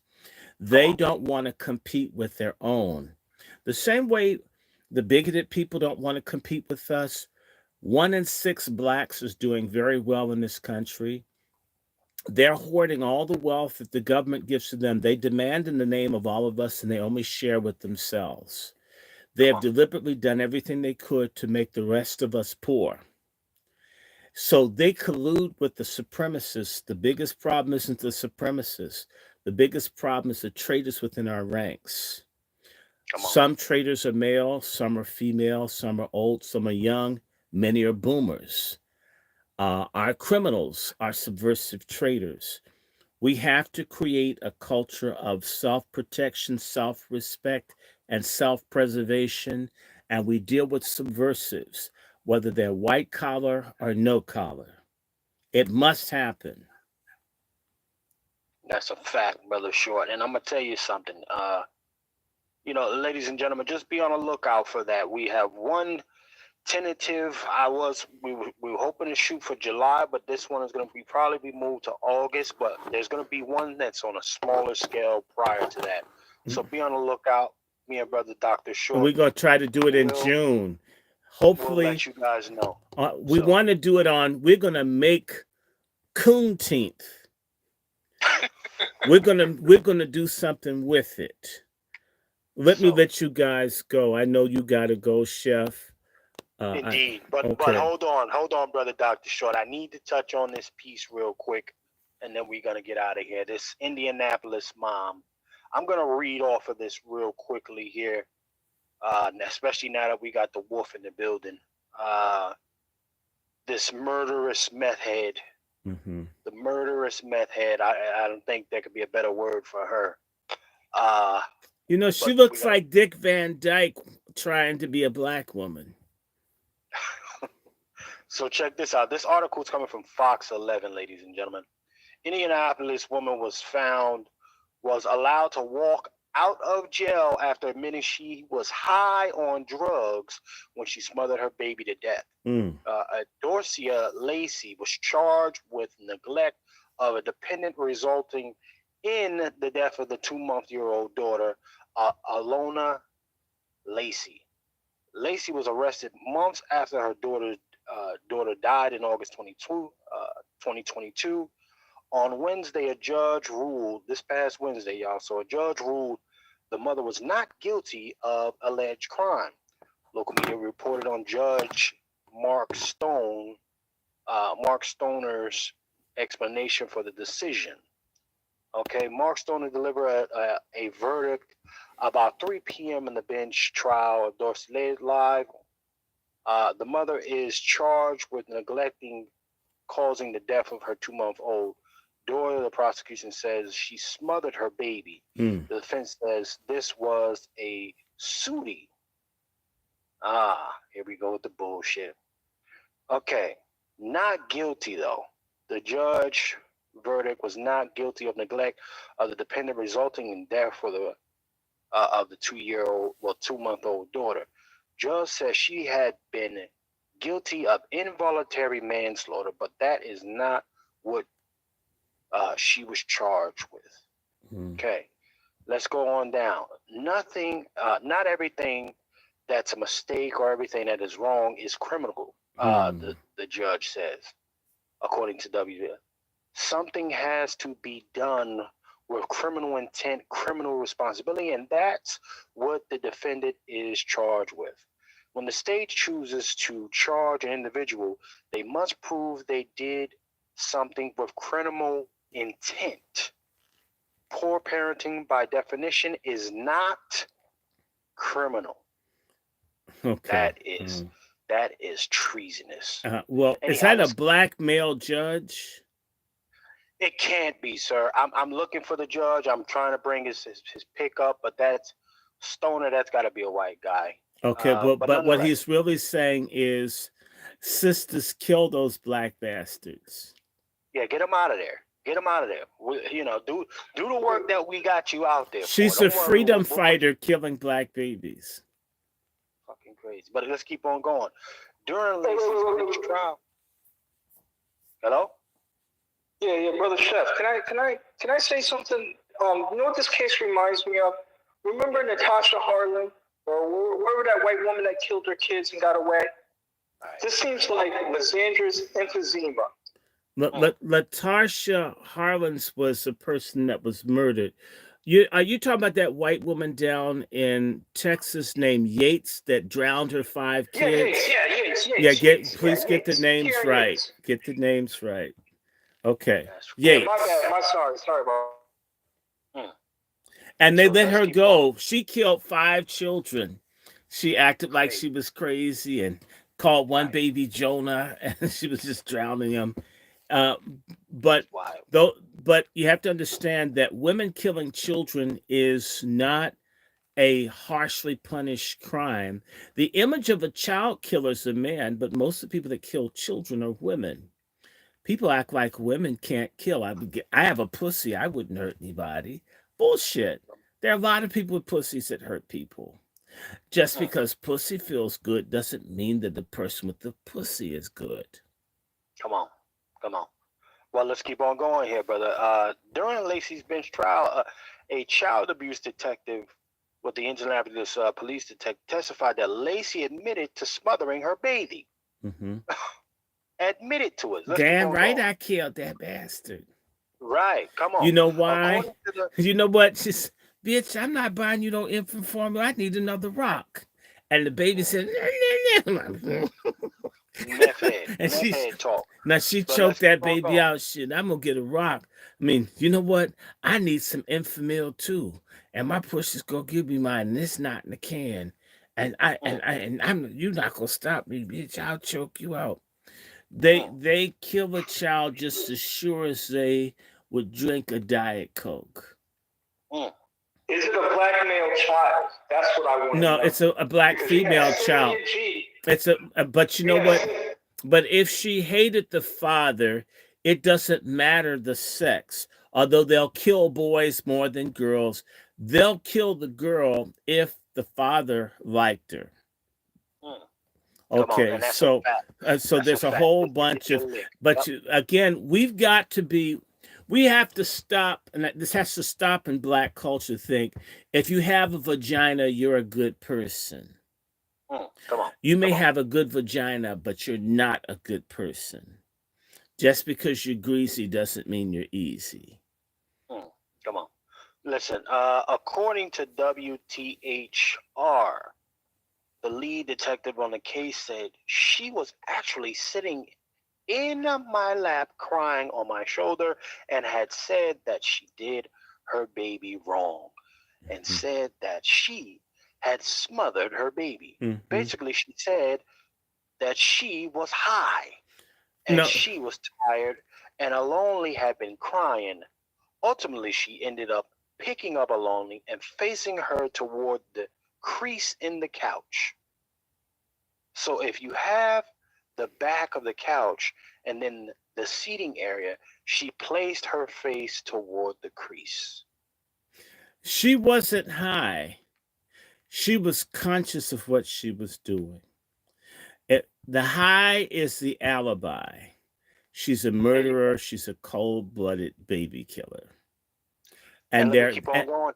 there are a lot Let of me keep them. on Go going. ahead, keep going. A toxicology report proved Lacey was high on methamphetamine the day Alani died. The baby's cause of death was undetermined according to an autopsy report. Court documents filed in Marion County indicated the court also terminated 4 no contact orders that were filed against Lacey. So this brings in our brother Lone Wolf. You know, uh, bullshit investigation. Okay, and not even an investigation. This is just a pure cover up. This is one other black looking baby out the way. That's one less little nigga child we got to worry about. That's the energy I'm getting from here, brother. What are you hearing from this, brother Lone Wolf? Because that's what I'm getting. So from the legal perspective, there's two type of intents. You got general intent and you got specific intent. And it all determines on what the attorneys, the charging documents of the attorneys.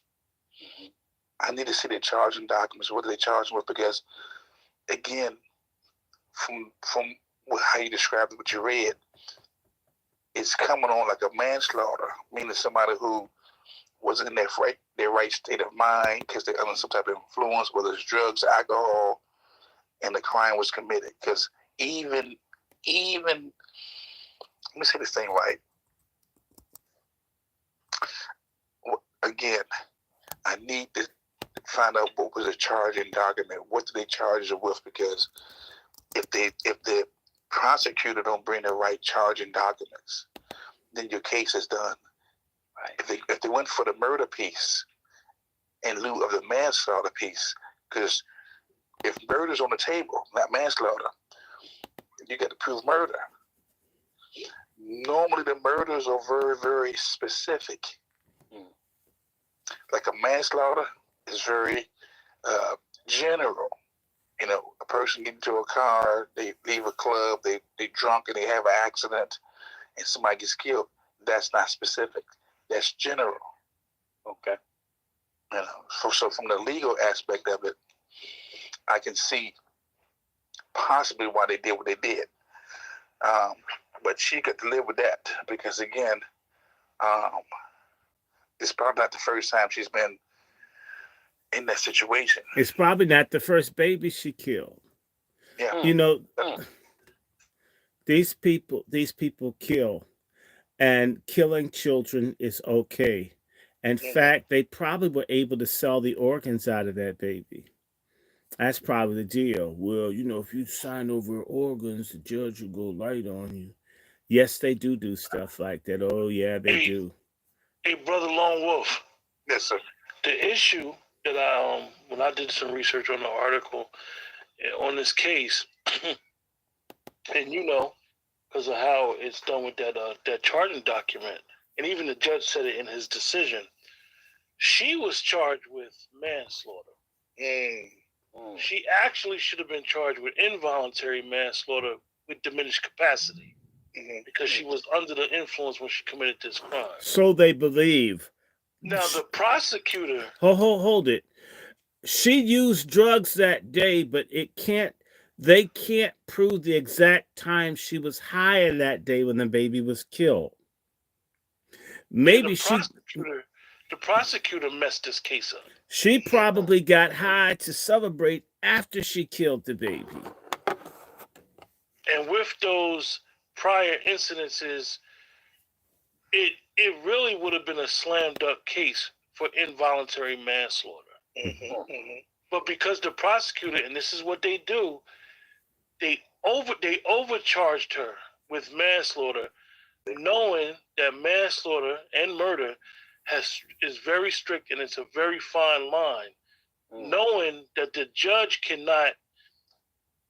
is there to, it was a trial by judge.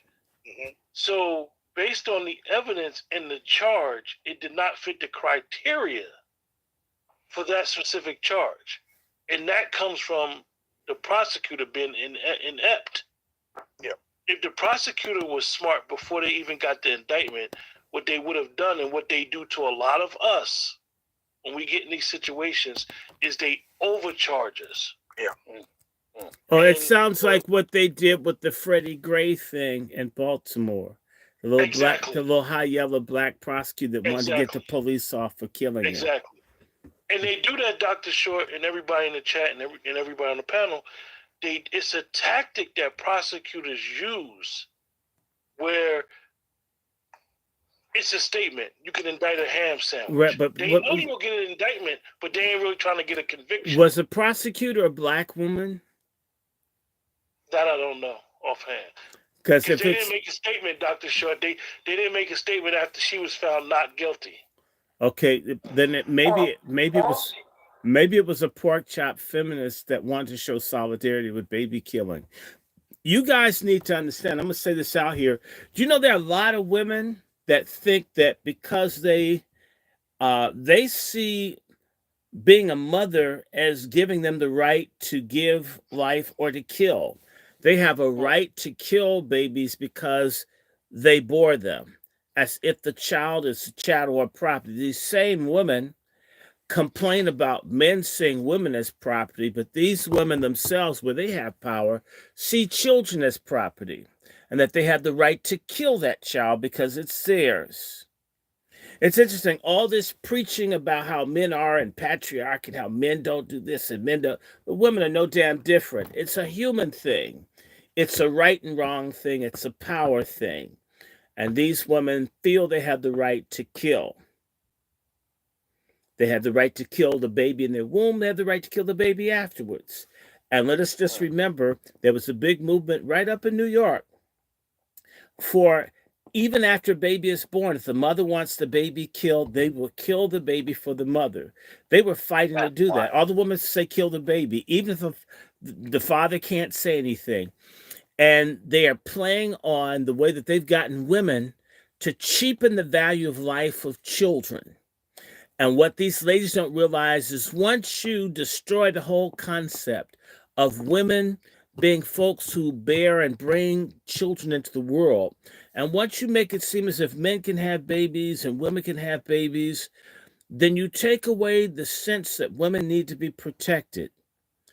And therefore, you open women up to getting the worst treatment from men that prey on women who typically, to some degree, women have been protected from men by men. You give women all these immunities and things that seem like freedoms, and you open it up for the men that hate women to ride terror and hell on women. And the women are cutting their own throats with this stupid Luciferian feminism. Well, you know what? Listen, man, I definitely deemed it necessary to touch on this. I mean, I'm just not hearing enough outrage from the sisterhood about You're this not, one. because women have the right to kill children. I don't want to have his effing baby. Baby, it's my life. It's, as a woman told me, a baby was like an ingrown toenail or like a polyp, or like a cancer. And I will just say this to you, and ladies, I don't care how you take it. There's something really wrong with American women that they have to see a baby on an ultrasound to believe it's real. So you're vomiting and you've got this big thing, and a woman's still thinking about killing a baby, and then when they see the baby in the ultrasound, oh, it's a baby. Have you ever talked to people about abortion clinics and the women, after they've had the abortion, the baby comes out, oh, it's a baby. And I'm thinking, damn, what did you think it was? A hamster? What do you think that was? A bowel movement or a beer belly? There's been such a disconnect between sex and procreation until these women don't really think it's a child unless they see it moving around, which is why in a lot of places they don't want to have ultrasound machines, because if women see the baby, they may not want to kill it. So you try to tell the women that it's not a baby. That's why they use the term fetus. And fetus is Latin for baby. And abort means to kill. Abort a fetus means kill a baby. But it's abortion doesn't mean killing. And a fetus isn't a baby. And all of us, and why don't you respect women? And they start making a thing about women and respect and the life of the mother. When Black women die in childbirth disproportionately all over the country, no one gives a damn. They kill Black women trying to have babies, but when it comes to, oh, we want to save the life of the mother, in reality, they want to kill the child. Let's just do it. In particular, killing Black babies has always been a big thing in this country, going all the way back to the Constitutional Convention, where they agreed we didn't want this country to be too Black, that they would stop importing people from Africa in 1808. That's been 216 years. They've not wanted there to be too many Black people in this country. And it's been 108 years since Margaret Sanger started the American Birth Control League. And it has been 84 years since she started the Negro Project to wipe out Black people. with the support of Black Greek letter organizations, Black churches, and others to kill off Black people as human weeds. There is an agreement between the successful elite Black people and the killing of Black children. Well, listen, sir, really quickly, gentlemen. I got one last clip, and then we're going to get ready to get up out of here. But you know what? It's interesting you say you bring up Margaret Sanger, sir. And you know, they got a female that's running around here by the name of a Megan Thee Stallion. Or what about Kamala Harris, the abortion queen? She can't do shit at the border, but she's out everywhere pushing baby killing. These are all Emily List graduates right there that you're speaking of. These are all Emily List women. Mm-hmm. Mm-hmm. Well, check this out, gentlemen. Let's play the clip. This is the Planned Parenthood Gala. So yeah, let's check it out. We need to create communities where women can receive sexual and reproductive health care with the love, respect, and compassion that they deserve. I promise to continue to do my part and use my platform to break down barriers and empower women all around the world. So yeah, this is her receiving an award. They always give deviant Black women awards. It's funny. Black women must think that they're the ugliest creatures ever invented, that they have to constantly do debased and debauched, stupid things to get attention. That's a sad ass place to be. If you wonder why certain Black men prefer women in other groups, sisters, there are a lot of sick Black women that don't have any dignity, no integrity. They're so starved for attention and affirmation, need to be praised and worshiped all the time. And there's never enough, because in reality, they feel ugly no matter how much weave they use, no matter how big the eyelashes, no matter how big the butt lifts, no matter how much people worship and tell them how great. It never makes them feel good, because deep down inside, they feel like they're Black, ugly, and unwanted. And I'm going to tell you, the only thing that brings contentment is a relationship with God. And for all of these liars that say women are more spiritual because they can be more emotional when in their place called a church, it's crap, because those same religious women are screwing all the men in prison, all the gangsters, making babies more wicked than themselves and the fathers. To me, if there was some holiness among women, there'd be outrage to all the babies being killed. In particular, Black American women should be in the forefront speaking out against eugenics and the sterilization and the destruction. They sterilized Black women in prison. There was no advocacy whatsoever from any of the Black women organizations in the country. There was no advocacy around protecting pregnant women in prison having children. It did not come from Black women's organizations.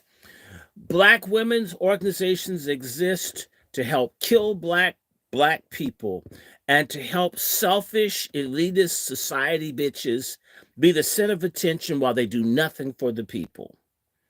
That's what they exist for. Tell the hoes to prove me wrong. Show me a school district where Black kids learn. Show me an area where there's prenatal care equitably distributed to Black women. Show me where there's success in fighting drug abuse and addiction. Show me all these goddamn loudmouth Black women organizations, and not a goddamn bit of change in the last 60 years. Says it's about people showing up in galas. They're little nasty society bitches. They go to a big rich white motel, and all the money is spent lavished on each other. They're not helping the poor Black women. They're not fighting for increased wages for Black women in the low-paying jobs or health access. They're out there trying to grab for themselves. It's a goddamn disgrace. Remember when Maxine Waters was confronted by Black homeless people and she told them to go home when they didn't have homes. But you know what? These illegals that have come to California, Maxine Waters and them have helped find housing for the illegals. This is what black women organizations only push: the destruction of black poor and marginal people and the aggrandizement of black celebrities and elites. It does nothing for the grassroots black women. It does nothing. Black women are raped in prisons all over this country. Black women are disproportionately raped in the armed services. Have you seen one of those bitches in the Congressional Black Caucus do something about it? No, they're not going to. Because I'll tell you something: women are never the leaders of the people, men are. Black women imagine themselves to have dicks and to be leaders. It's delusional. It's the psychopathy of black feminism, and it's killing us. Facts. Gentlemen, on that note, we're going to be closing it down. Yeah, So close it down, brother. I'm Negro, tired. I need to Brother sleep. Negro Knight, you got the floor, brother. Let them know about your platform, some of the initiatives you got going. You got the floor, Brother Negro, if you're there. Yes, sir. Yes, sir. I want to say thank you, Dr. Lancaster-Short. Thank you, Brother Chef, as always, and the other brothers here. The Negro Black Knights Heritage Club, we're working on several different projects. One of them is that degenerate show, Bad Times. We're definitely going to go forward and put a lawsuit against them. It should be called Fag Times.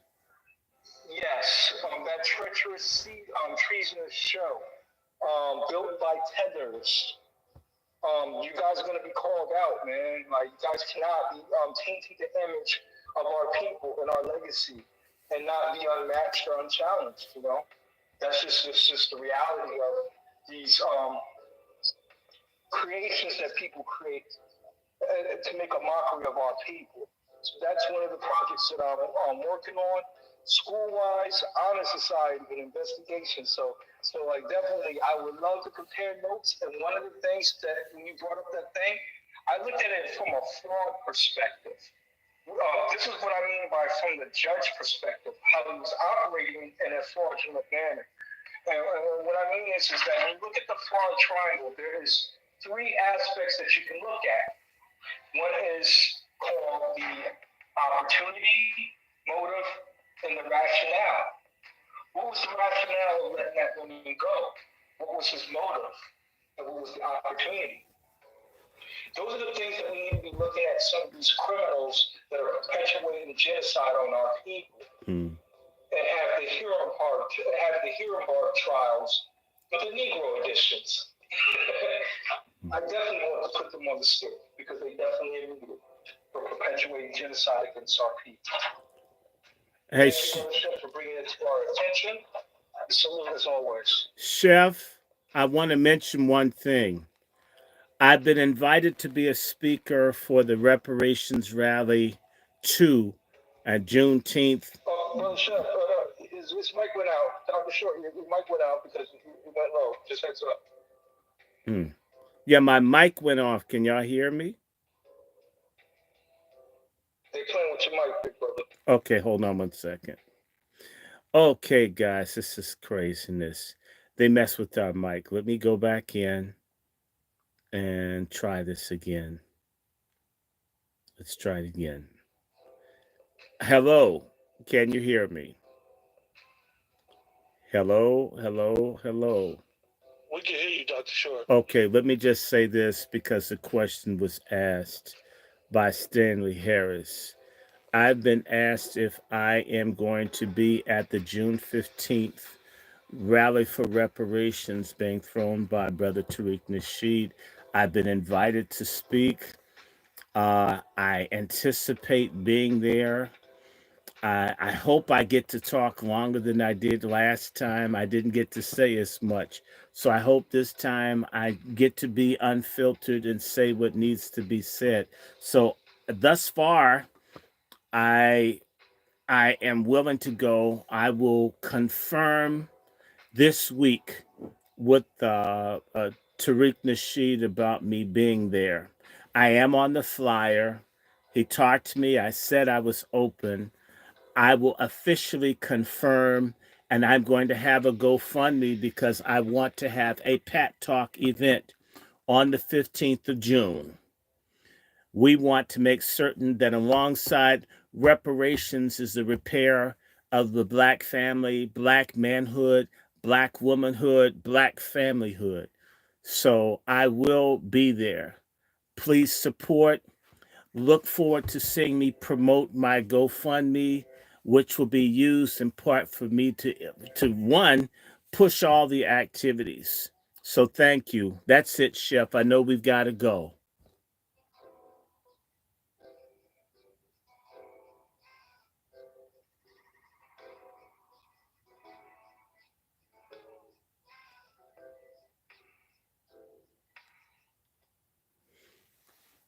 So I'm out of that. So I will try to be there. So that's right. June 15th, if there will be a rally for reparations. I anticipate being there. It's here in Washington. And we may even do other activities. It look at what we can do. So I hope that people can come. I hope that we network and do what we need to do. There's a lot to be done. So let me stop here. I don't know, sleepy. It's been cold here. It was hot.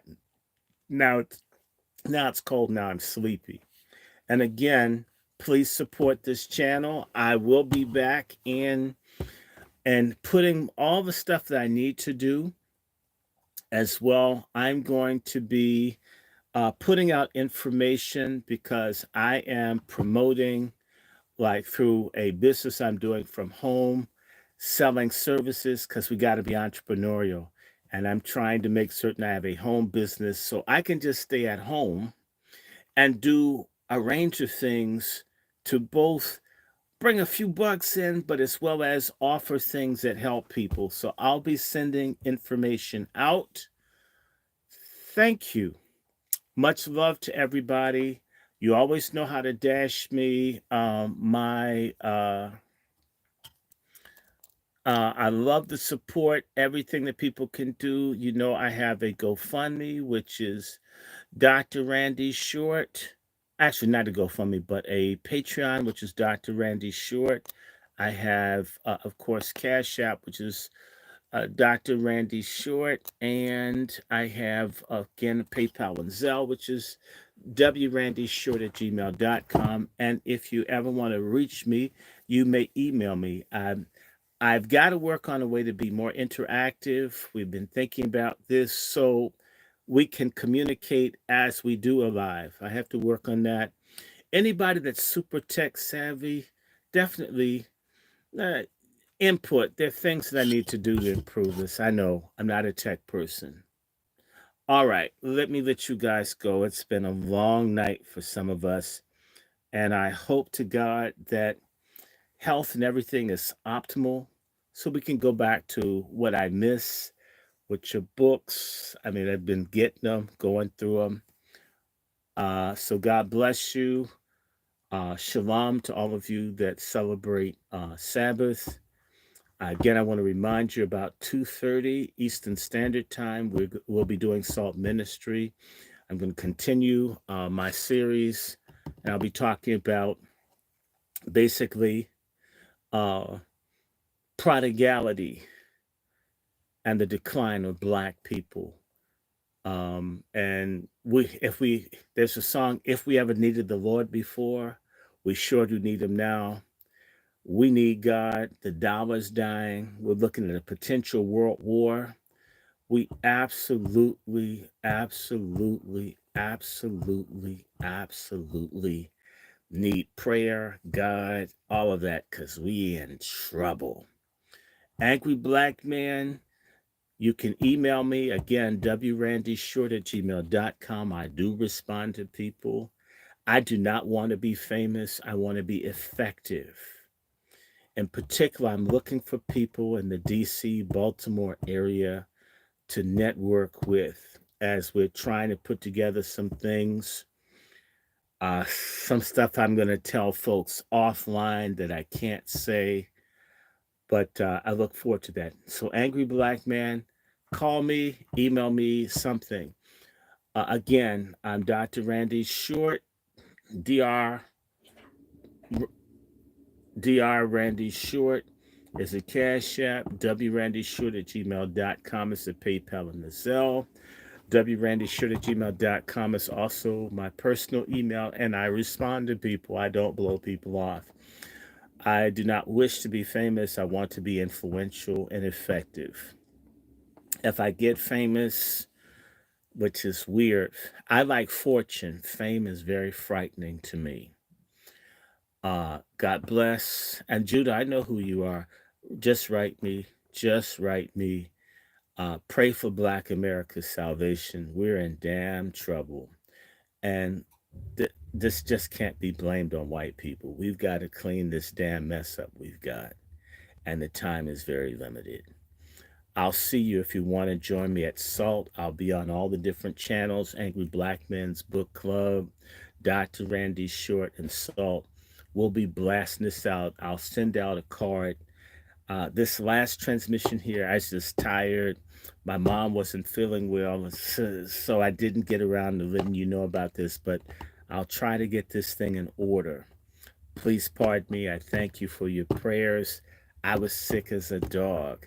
Stay away from places where lots of people been vaxxed. They shed and they make you sick.